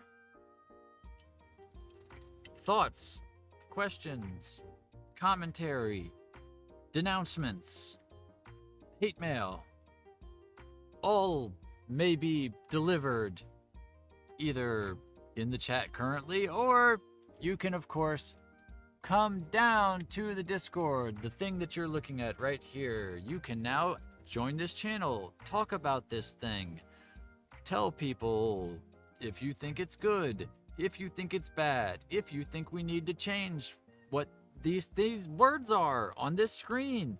Are these words not good words? Do you have better words that you think belong where these words are? You can contribute to this. That is generally the whole idea, I suppose.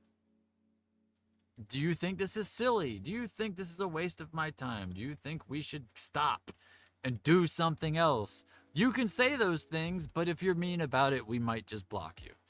But, you know, if you're nice about it, we will have a certain amount of reasonable discussion.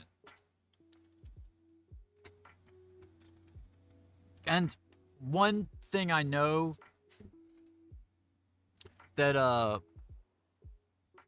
we're probably going to maybe hear at some point is, oh, well, what, don't you already have like local orgs that you can join that you know, you could just go get involved in?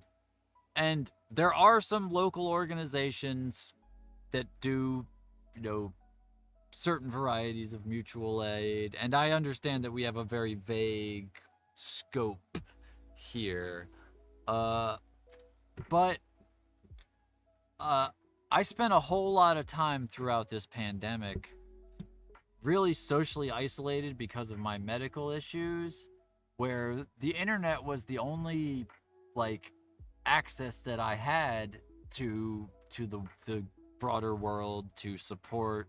And I tried to reach out to all of those local orgs and they just completely ignored me. And I understand that they were probably all going through a whole lot of things and dealing with their own crises at the time and whatnot, but I went through several crises myself where I was dealing with medical issues and, you know, resource issues and, systemic issues, and I tried to reach out to every local organization I could find, and I got no response from any of them. And I don't want to just say like, oh, they're all like useless or whatnot, but I think it does highlight that there's still a need for, you know, where resources were sought and not found, you know, and we're not really putting too much of a heavy focus on the locality. We are physically located in Raleigh, North Carolina currently, and we would certainly love to do physical interactive events with people to a certain degree that we have the capacity. We'd love to meet more locals and you know, build a local support network, but I also feel like there's a place for the sort of thing that we're trying to do here. And yeah, I don't know, this is just where I feel like our hands need to be at the moment. So and we may start making efforts at reaching out to those other local orgs and you know, trying to build some connections with them and whatnot again. But it's I wound up in the position of having to build myself back up to the level of functionality where I could think about doing things like this on my own, and I'll admit I've had a bit of a chip on my shoulder about it for a while. But yeah, I don't know. That's where we are. That's how we wound up here. But I'm not just like, you know, sticking my thumb out at them for spite, but I feel like the perspective I have, the experiences I've gone through so far, dealing with all of these things and trying to have the issues that we as a family were all dealing with addressed, would kind of help me provide a perspective to the sort of things that I hope this organization will be able to accomplish, and the sort of community that it'll be able to foster.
So, I hope that's at least been somewhat illuminating on what we're hoping to accomplish here, what we're doing in general, why we're doing it.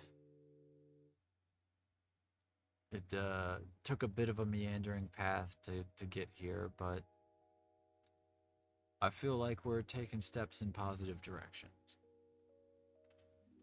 We're both building up our physical functionality as we figure out all the accommodations necessary to deal with these diseases. We're building up our productive capacity as we gather the tools and materials we need to sustain our artistic endeavors. We're building up our emotional capacity as we heal from the traumas we've all had to endure. So, progress marches on, as they say, much as an illusion it may be in the ways many people mean it. We personally feel that we are moving forward, and that's all that really matters. No, it's not. That's a lie.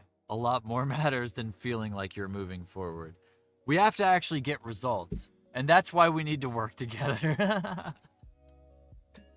Because the results come so slow when you only have one set of hands working towards your goals.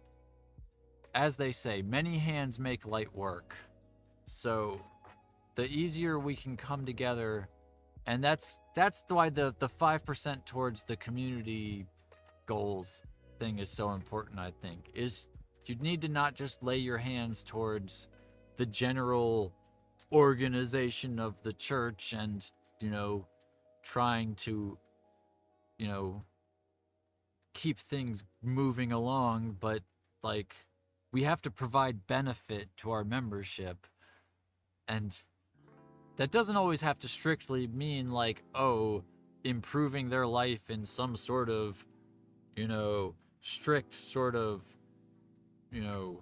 quality of life or capitalist productive standard sort of way, but just helping them move towards goals that they have in their life and helping them with providing hands towards that goal in whatever ways that they need. I sort of envision this currently as, a tithe traditionally means a tenth. So I figure instead of a tenth of income, which varies so widely between people, like how much money you make has almost no bearing on your productive capacity or the amount of effort you put into things. Our system is so unmeritocratic that it's a completely confounding principle. If you want to give money to the church, then give whatever you feel like you can, but put like expectations on that. I feel like, having the tithe be labor makes a lot more sense. It's a more understandable division when you just think about it, of the amount of time you spend doing work. For different people, that's different amounts also, but it's a somewhat more, understandable scale, I think. So the way I sort of envision it is like, say, every 10th day you have a tithe day. Not like specifically every 10th day, 1, 2, 3, 4, 5, but just like roughly, numbers wise, every 10th day you spend the day either doing work for the church or doing work on another member of the church's personal needs, projects, goals, whatever, you know. You could chop this up otherwise, a few hours on a certain number of days or whatever, but really, I don't think getting bogged down in the math of it all really bears upon the point. I was loath to even put numbers on it at all, but if you don't, people will like kind of, I don't know, expound upon it in vastly weird ways. Like I said, this is another one of the points that I was kind of agonizing over before wanting to get started, and I've ultimately decided I've just kind of throw a dart at the board in the general area. I think this feels reasonable to me. If our membership as we grow disagrees with it, we have the final principle on the board here that these tenets may be modified or amended by unanimous consent of the members.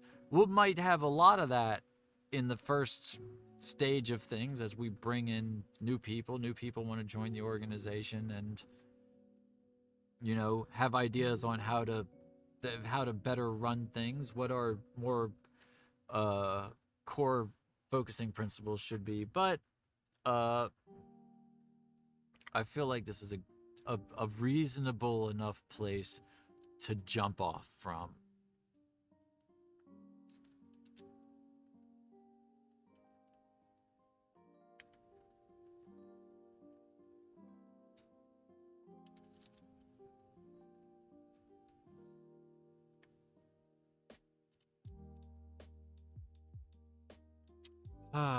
Should we move on to something else? We're at the 2-hour mark, so we roughly kind of did an hour on wishlisting, an hour on churching. We could perhaps do something else.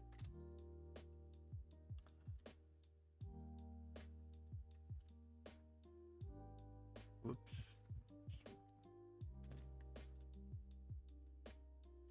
Oh. It's time for this med again. That's part of why I'm feeling so cold, probably.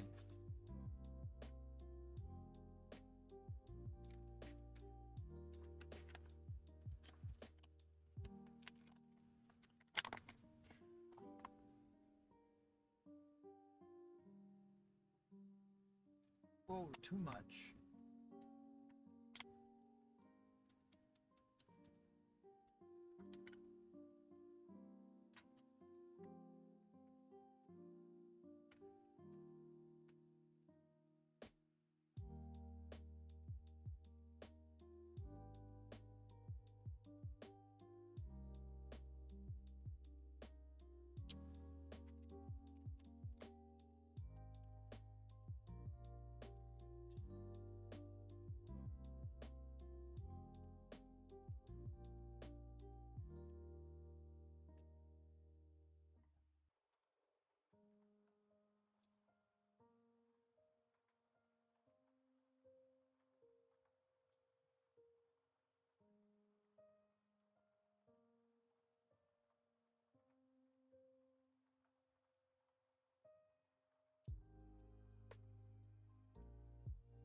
All right.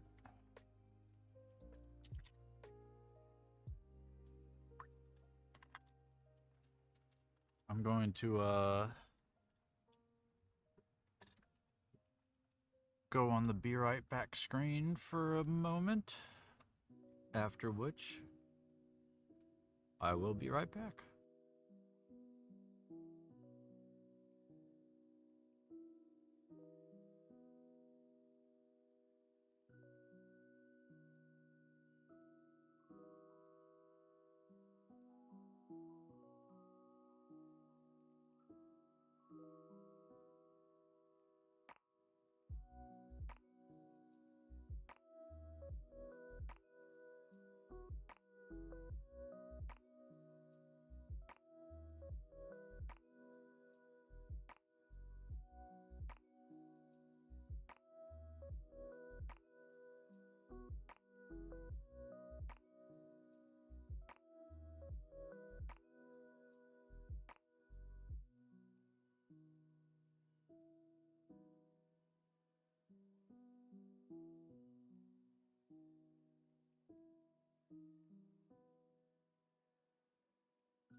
Alrighty, I return.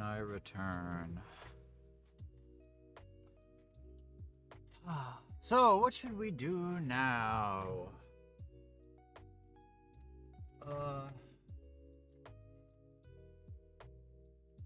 Hmm.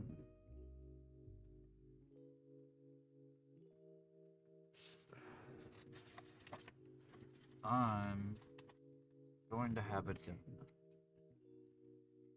That's what I'll do. Doing a bit low on the old blood sugar.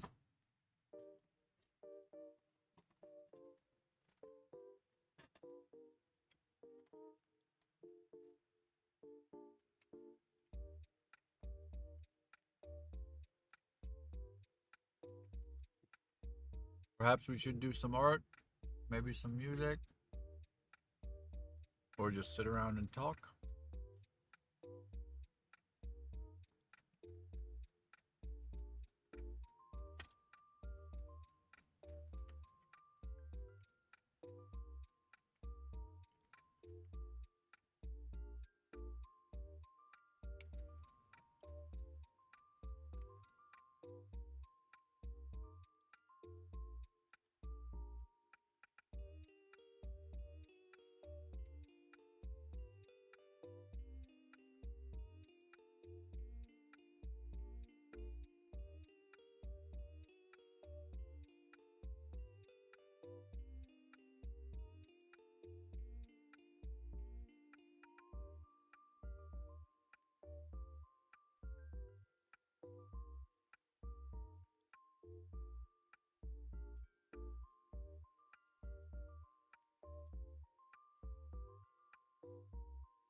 Oh, my head just gets cold. I mean, I keep it shaved because the oils from my skin, when they build up, they cause the papules to uh, fester more in my skin. So I do have to keep my head shaved, and my hairline is quite receding, but it's mostly just my head's cold from not having hair on top of it. I'm not like ashamed of my baldness or whatever. I'm really temperature sensitive, so I tend to keep a hat on because otherwise I feel cold.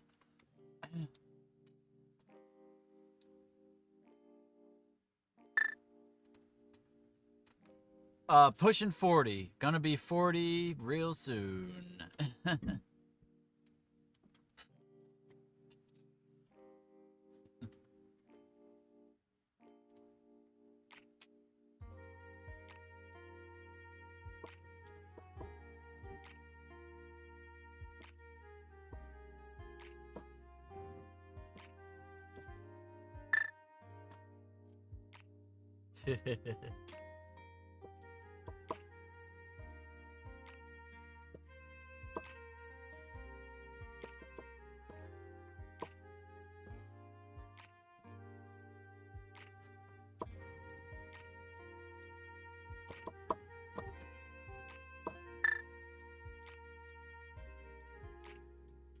um, not specifically D&D really these days.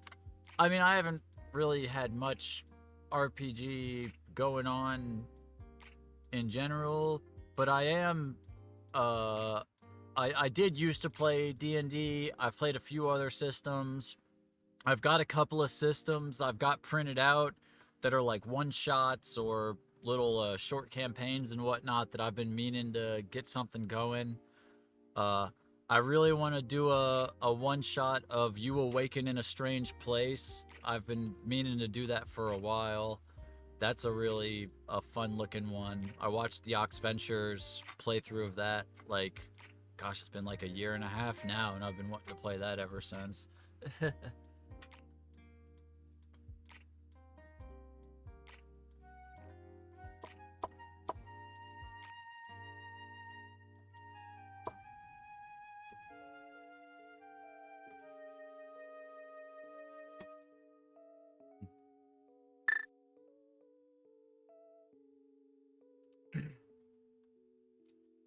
Yeah, I used to play a fair bit. Uh, I did a whole ton of more than D&D. I did a lot of like free-form text-based role playing when I was younger, where you just get together in a chat channel and uh just like make up stories, make up a collective story together.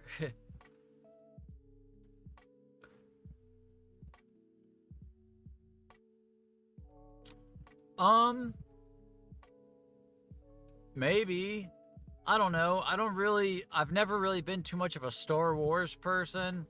I was never too much of a Star Trek person, too hardcore either, really, but I mean that sounds pretty interesting.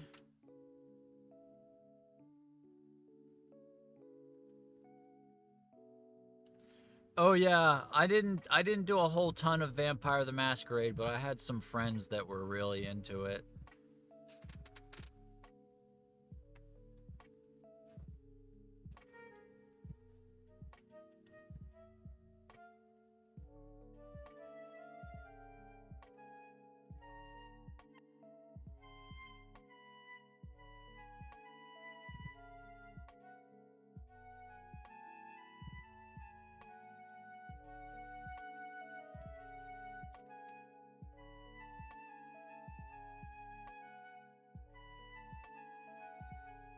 I used to do a lot of a fair bit of Shadowrun. That was something I ran a game of for a little while. God, I wouldn't be able to do that nowadays. The whole fucking three planes of existence thing. Ugh, nope, nope, too much.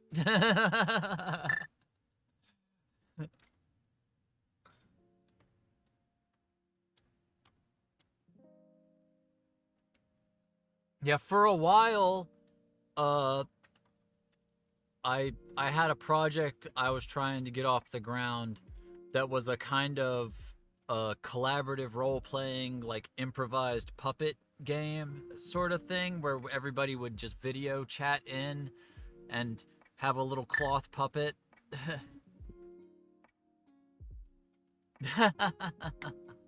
I mean, I am an unapologetic goth.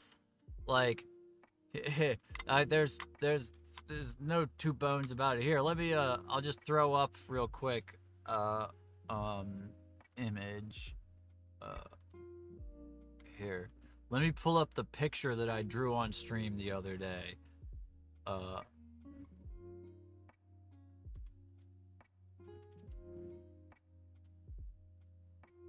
Where did I save it at? Here we go. Yeah, like, look at this. This is what I was drawing. Goodness, it's so big. It's so big!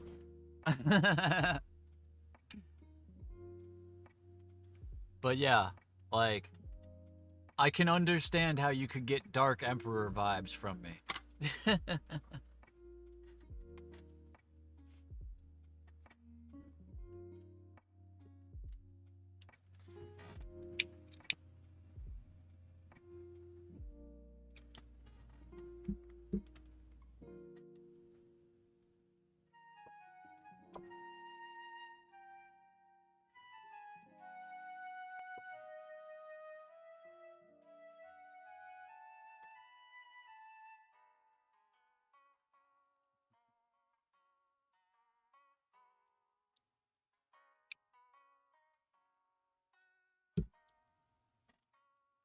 Here, let's blow this up so it fits on the screen, and then we'll blending. Ooh, no, not that. Let's try something else. There we go. We'll just have that kind of blend in there.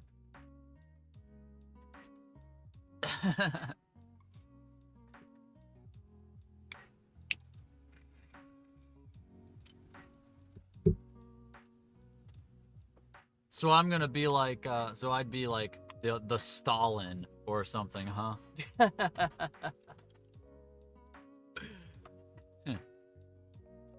We're going to get rid of capitalism and replace it with whatever I say. Well, I mean, if you're actually doing a socialism, you're not really the Dark Emperor. You're just kind of, well, I mean, it's kind of hard to have an emperor under socialism. It's kind of a contradictory sort of thing.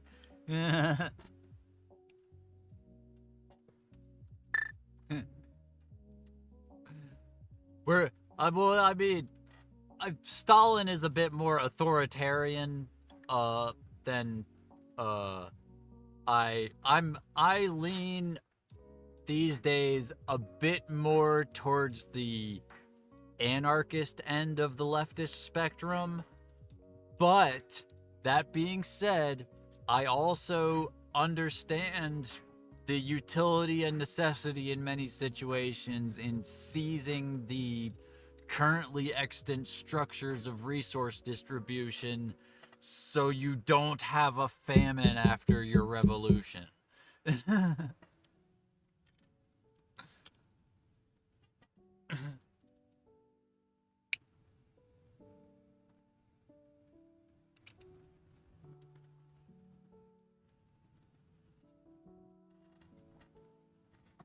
Which, that gets into the whole, you know, do you seize the current system and try to devolve it, or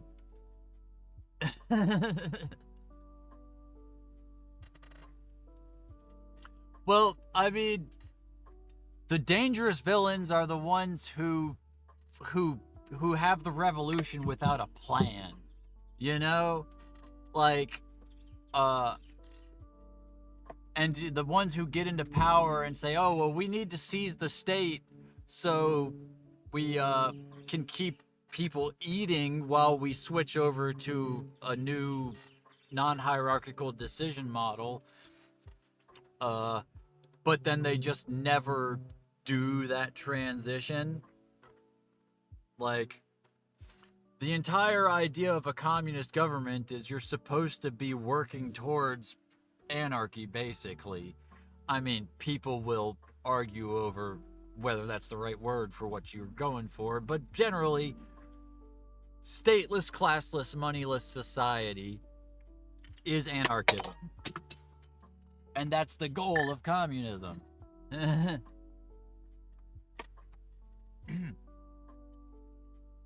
But if you have a revolution and don't seize the current methods of like distributing food and shelter and things like that, and only slowly devolve them, but instead just yank them out from under everybody and say, well, we're gonna do like co-ops instead, don't worry, it'll be fine, that's when everybody starts fucking starving. And that's a problem. Like, you have to have a transition plan, and you need to have enough people who understand the transition plan before you can do it.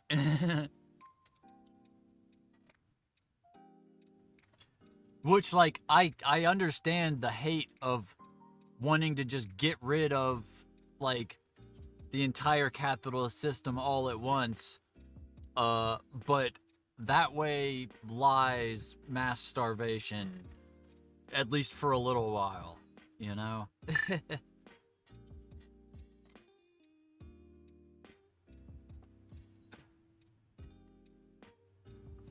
oh yeah,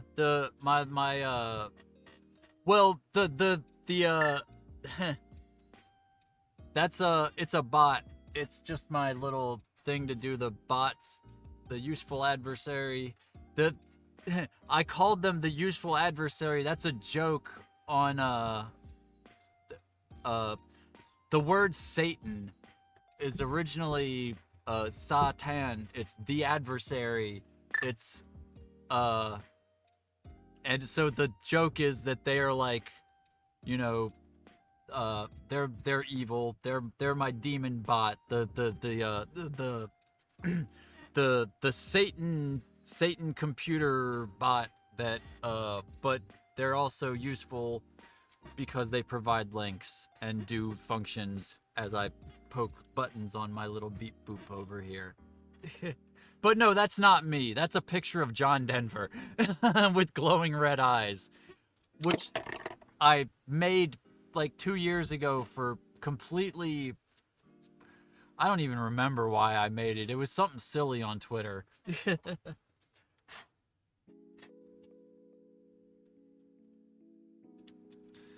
But it's just a bot.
look at my, Oh man, I think I'm stressing the, Here.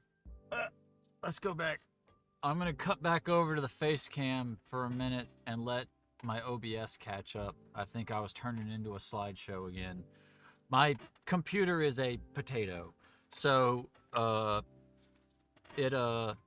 man, it wasn't so much of a potato when I first got it a year ago when I traded an entire car for it, but boy, Microsoft has sure broken it with updates, and it just, I mean, it also doesn't have a very good graphics card. It's got like built-in onboard graphics, and it only has a couple of specific graphics cards that it could take, and I would have to upgrade the power supply to do that, and it only takes a couple very specific power supplies. It's a whole thing. And I just don't have, you know, $500 to spend on eBay getting the specific bits I would need to upgrade it. At some point, I probably just need to, like, well, I mean, I need to just buy a new computer, but to buy a computer, boy, there's a whole lot of making do with what you got that I've been learning how to get by on. But yeah, so at some point here, I should probably just find a decent computer that comes as like a whole package and just put it on the wish list and hope someday somebody with just a few $1,000s they feel like throwing at a weird church guy, you know what happens. Every once in a while, a whale will swim by and just throw money at you. I've had a couple of donations of like $1,000 when I've been going through it over the last few years. So it's like not impossible. But, you know, it's not really something you can count on or calculate when it's gonna happen.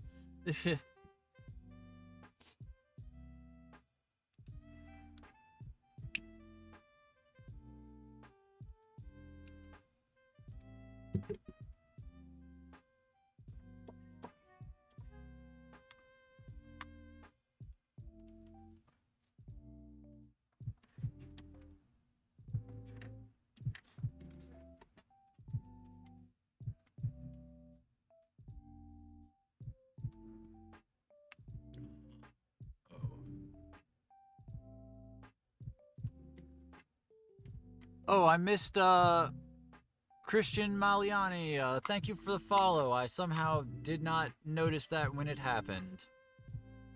I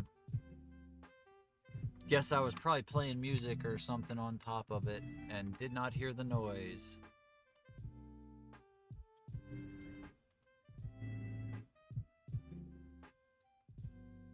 That should be putting us, pretty close to... Are we, yeah, we're at 48 followers. We're about to hit 50 again. We sailed right past that at one point because some person came in here and botted the crap out of us and like followed us with 150 bots for no reason. This guy just came in and started giving some generic speech about how he loved what we do, and then all of a sudden I got 150 followers, and I was like, don't do that! What are you doing? Stop it! You're gonna get me in trouble.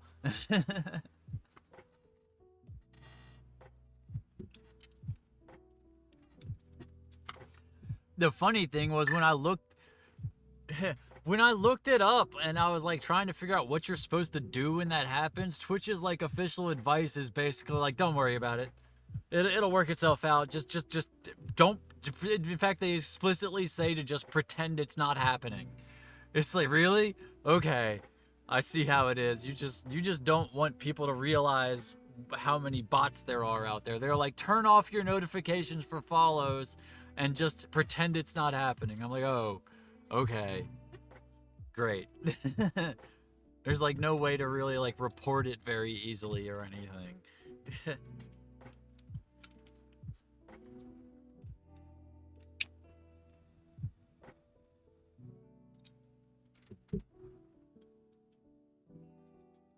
And I suppose it did work itself out eventually after like a week or so, they deleted all the bot accounts that had followed me, but it was still frustrating because it set off all these things like, oh, you hit this goal, you hit that goal, woo, woohoo, and it's like, well, no, this is all gonna go away after a week.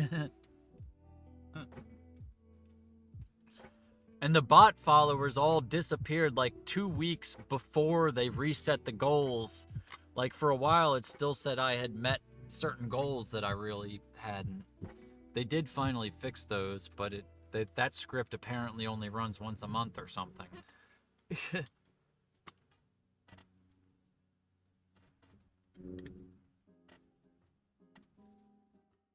Anyways, this is all a bit of completely unnecessary inside baseball, but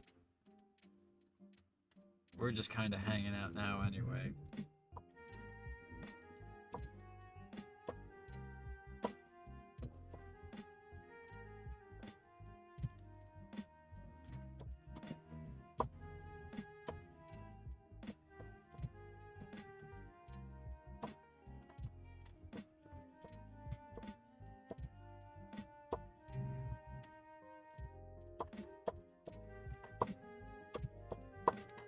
I need to turn this flute up slightly.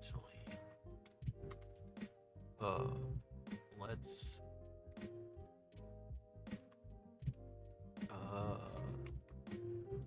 There's this... Oh, I'm not...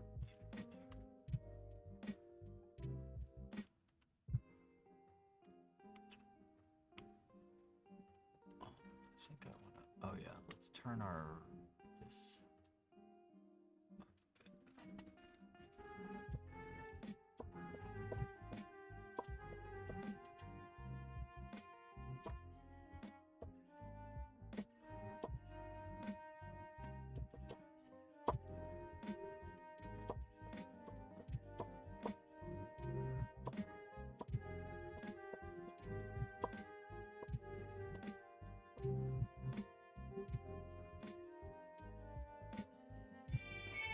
Whoops, I forgot I had split the keyboard. The bottom half is on the violin.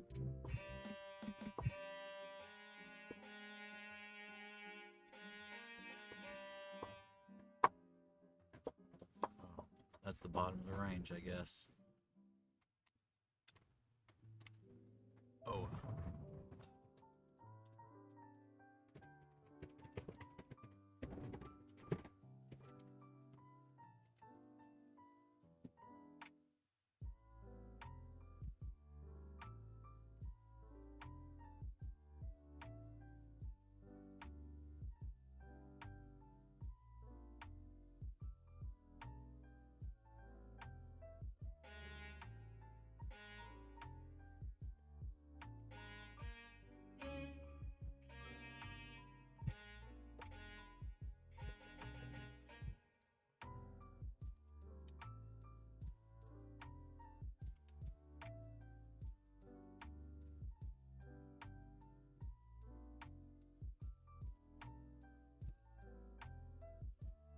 Changed the wrong thing.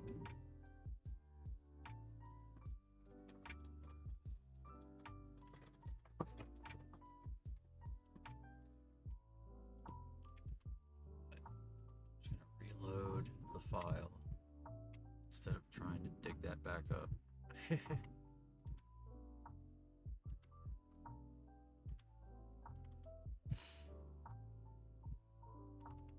Change this one.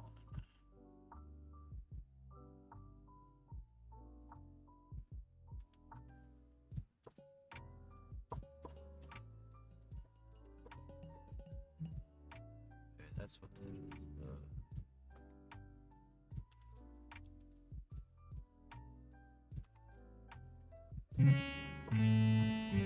what? That's weird. What's this? Oh. Not sure how that works.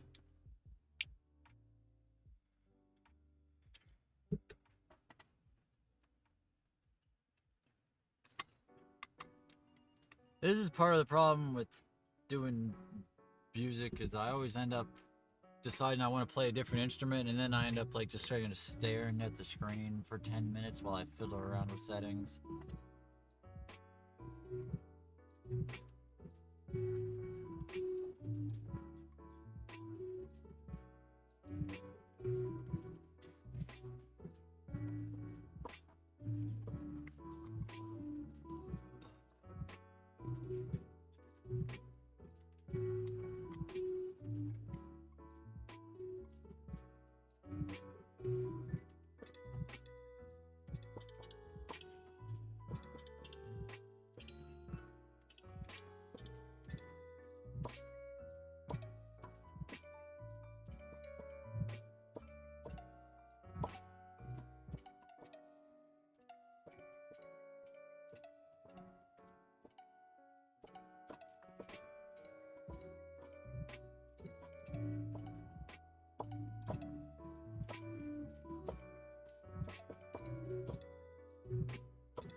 Interesting. Whoa. Woo! Starting to overheat again. What is this saying? Oh, it's bedtime.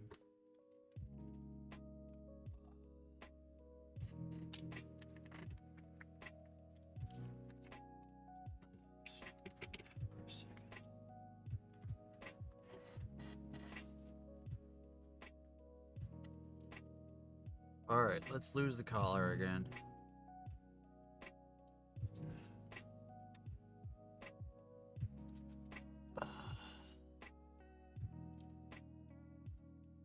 Let's vent a little heat.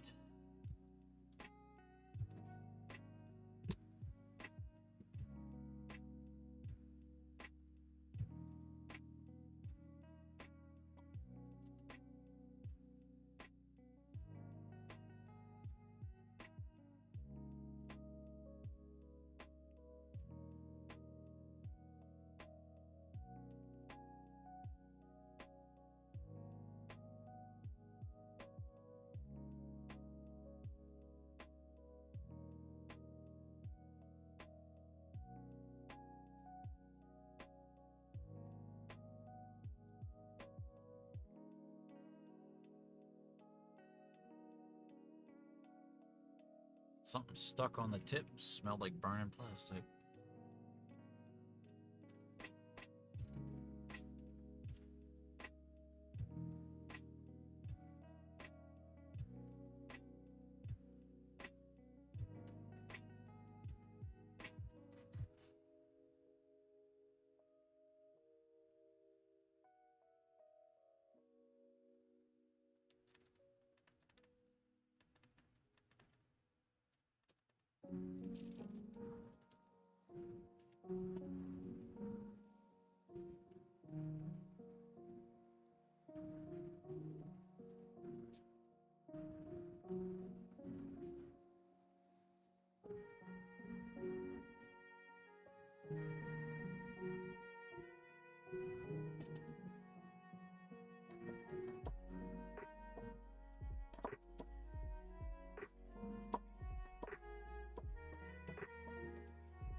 it's already hard enough for me to play with my left hand since I broke this finger. But already, and then I was trying to reach across to the right side.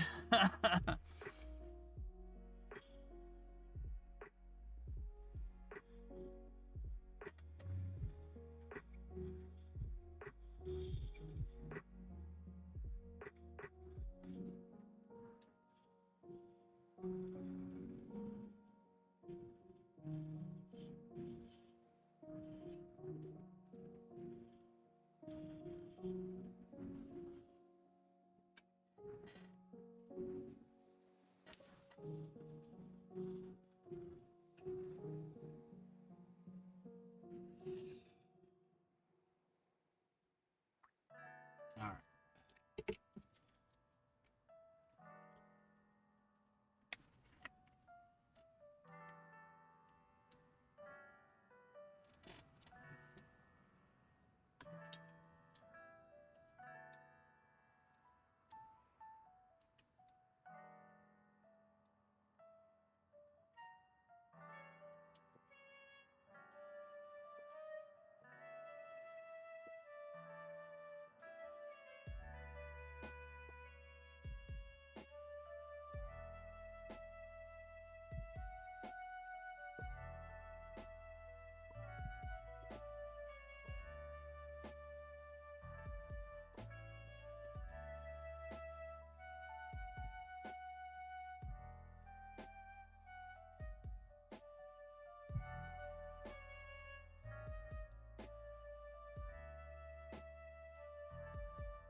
Beep.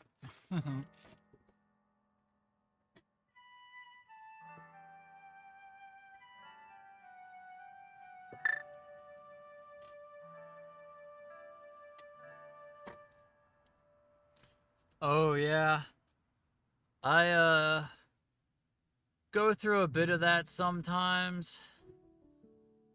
But then like I don't know. Most of the time when I go back and actually play any of those old games, it's like oh, yeah. We actually have come a long way. I don't know. I mean, there's some of them where it's like an entirely different experience where like the text-based games are like uh entirely built upon your like that's where I got started with game design was I started doing I was programming text-based adventure games when I was 11 years old. Like I grew up my dad was a computer dinosaur. He was a senior systems engineer for Amdahl on mainframes. So we had computers in the house before that was a common thing. And so I was a little computer nerd growing up, and I started off doing text-based, choose your own adventure sort of games. Uh, but yeah, uh, most of the like I don't know. I try to go play some of those old sort of DOS games with like the lo-fi graphics and stuff sometimes, and most of them don't really hold up beyond the nostalgia. So I've kind of backed off on like chasing after all that sort of stuff. Like I kind of get my nostalgia hits on that sort of stuff these days by like watching videos about the history of the thing. I'm more interested in learning about how the thing happened, the effects that it had, the consequences for the industry, and broader, social circles and cultural activities and things like that. Like I'm really into like the whole video essay thing now about where people just really dig into stuff and overthink it. But actually going back and like playing the old games and and that sort of stuff. I've kind of backed off on trying to do.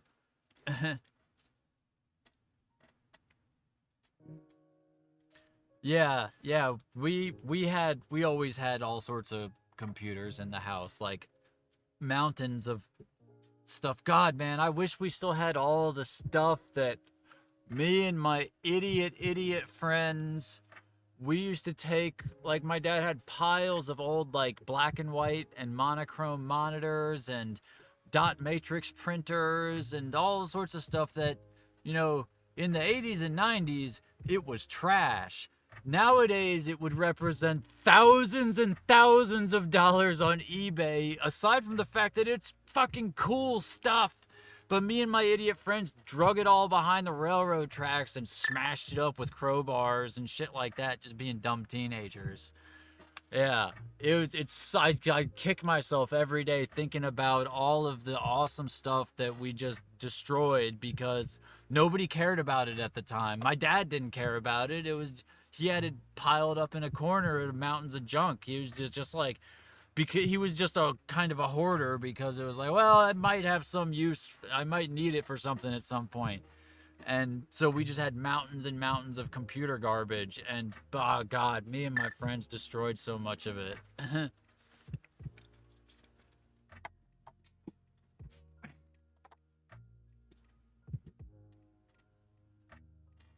I mean, I will say there is a lot of cathartic value in going out and smashing the crap out of something. Like, it's a generally useful activity. I just wish we had smashed other stuff.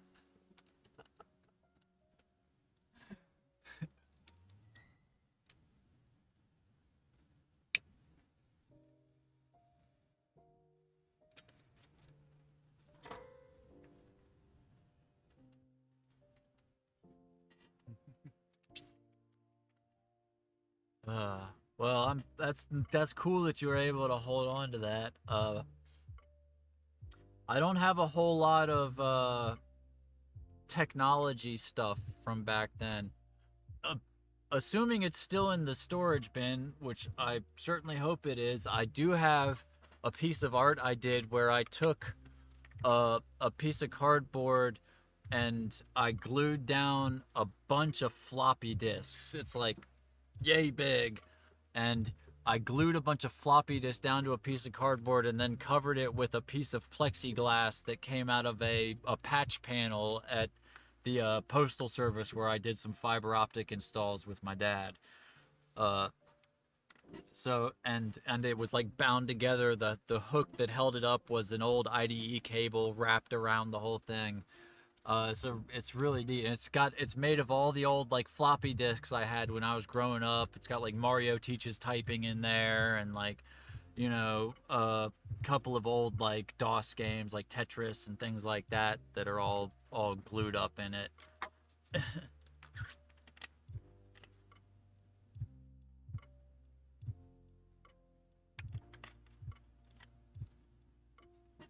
I do have a fair bit of old uh computer like manuals and things like that in storage. I've got a ton of books.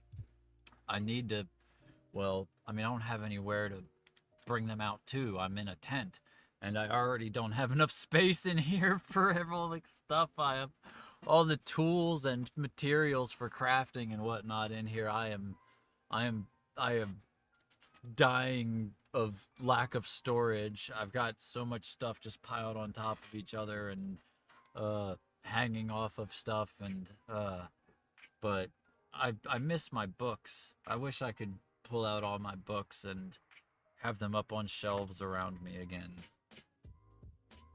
But the bulk of them are my dad's old science fiction collection that I also added on to and expanded over the years. But they also have a whole bunch of old like technical manuals and things like that in there.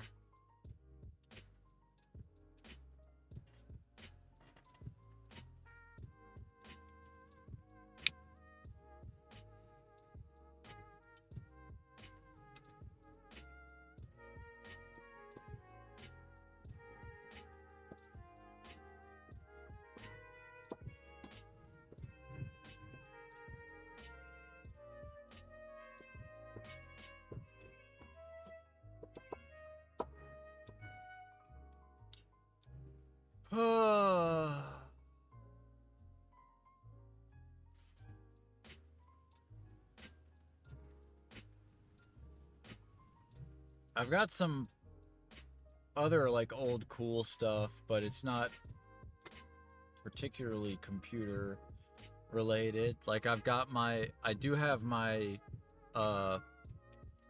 my typewriter here that I inherited from my Aunt Keat.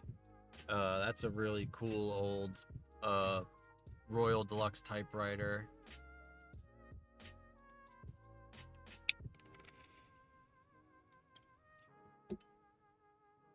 I need to see about getting a new ribbon for it or re-inking the one that's in there. I'm not sure what exactly sort of ink you're supposed to use on typewriter ribbons. I've got a bottle of India ink, but that doesn't feel right. I'm definitely not just gonna put that on there. I think I'll have to look that up.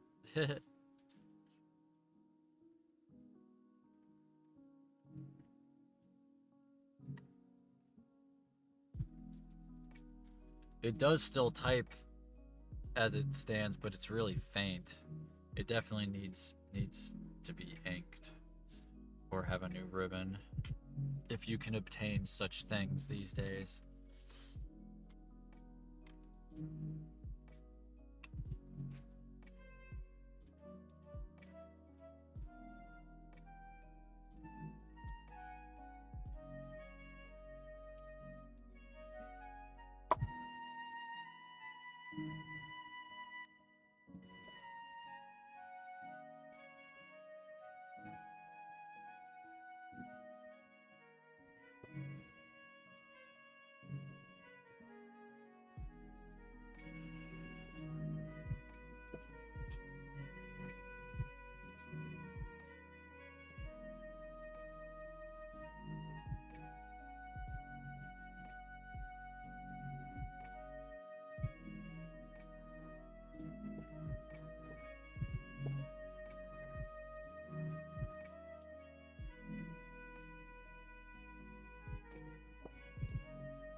Alrighty, well, we're hitting, we hit 3 hours. That's normally what we shoot for here. We survived the whole stream. We made it to the end. People talked in the chat.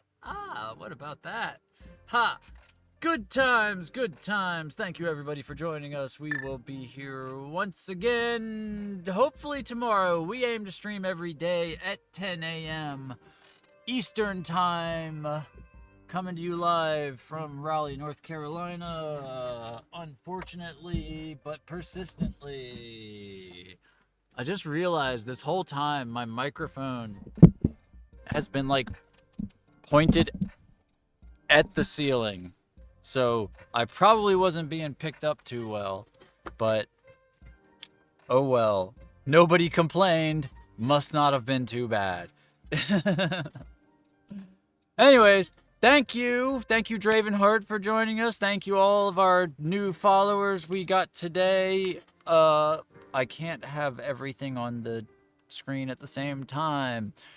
2 Star Wars Guy, and Christian Maliani, thank you both for the follows. We are marching ever onward towards the goal of monetization. We are reaching for that average 3 viewers that we need to get, I think, is the thing holding us back right now, but the follows also help.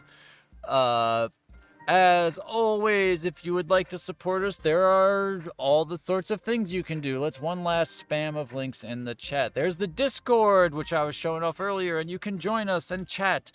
You don't have any obligation to join the Discord. You could just hop in and hang out, talk, whatever, discuss things.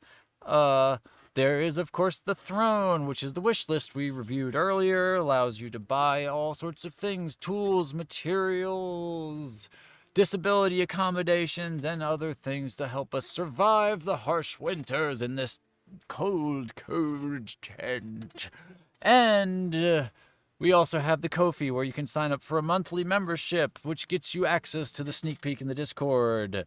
Or you can do one-off gifts, which are just money. Money's into the pockets for the spending of the things. Which you can also do with Cash App.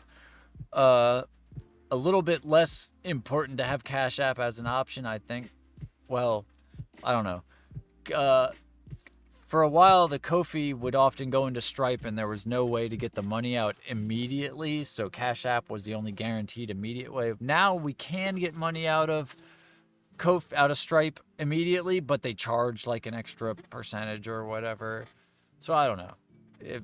Not many people use Cash App to send us money anymore these days. And when they do, if I've got a goal going on the Ko-fi, it doesn't update automatically. So I might take that out of the default list of links at some point here, as it becomes less critical to offer people alternatives for ways of donating. Anyways, rounding off, we've got the YouTube, which is the place where all the VODs go, and also other sorts of videos occasionally. I've got some things in the works that I'm working on that should be posting soon. I've got a long short. it's gonna be, they expanded shorts out to let them be up to 3 minutes, and I'm gonna be pushing that. But it's nothing very heavy. I'm adapting something that jumped into the public domain this year, so I've got about a third of a pass through the first edit, so we should hopefully have that out within a few days, as my brain allows me the spoons to wrap that up. We're also, of course, working on all of our physical props and puppets and all of that sort of stuff that we need our materials for. And this video series will ultimately be out, presumably on that YouTube channel, if I don't decide to start a new one, but we will certainly be announcing it on that YouTube channel. And finally, the Blue Sky, which is the microbloggy place that I post a lot, but not as much as I used to. I'm trying to focus on the Discord more. It's more of a focused community, whereas the Blue Sky is very screaming into the void these days, since all the, people evacuating Twitter, and bringing their nonsense. And the bad decisions of the mods that we've been dealing with, but such is social media. All right, with that, I will sign off. Thank you very much for joining us. It's been lovely. Things have happened. The Church of Harm Destruction exists. Goodbye.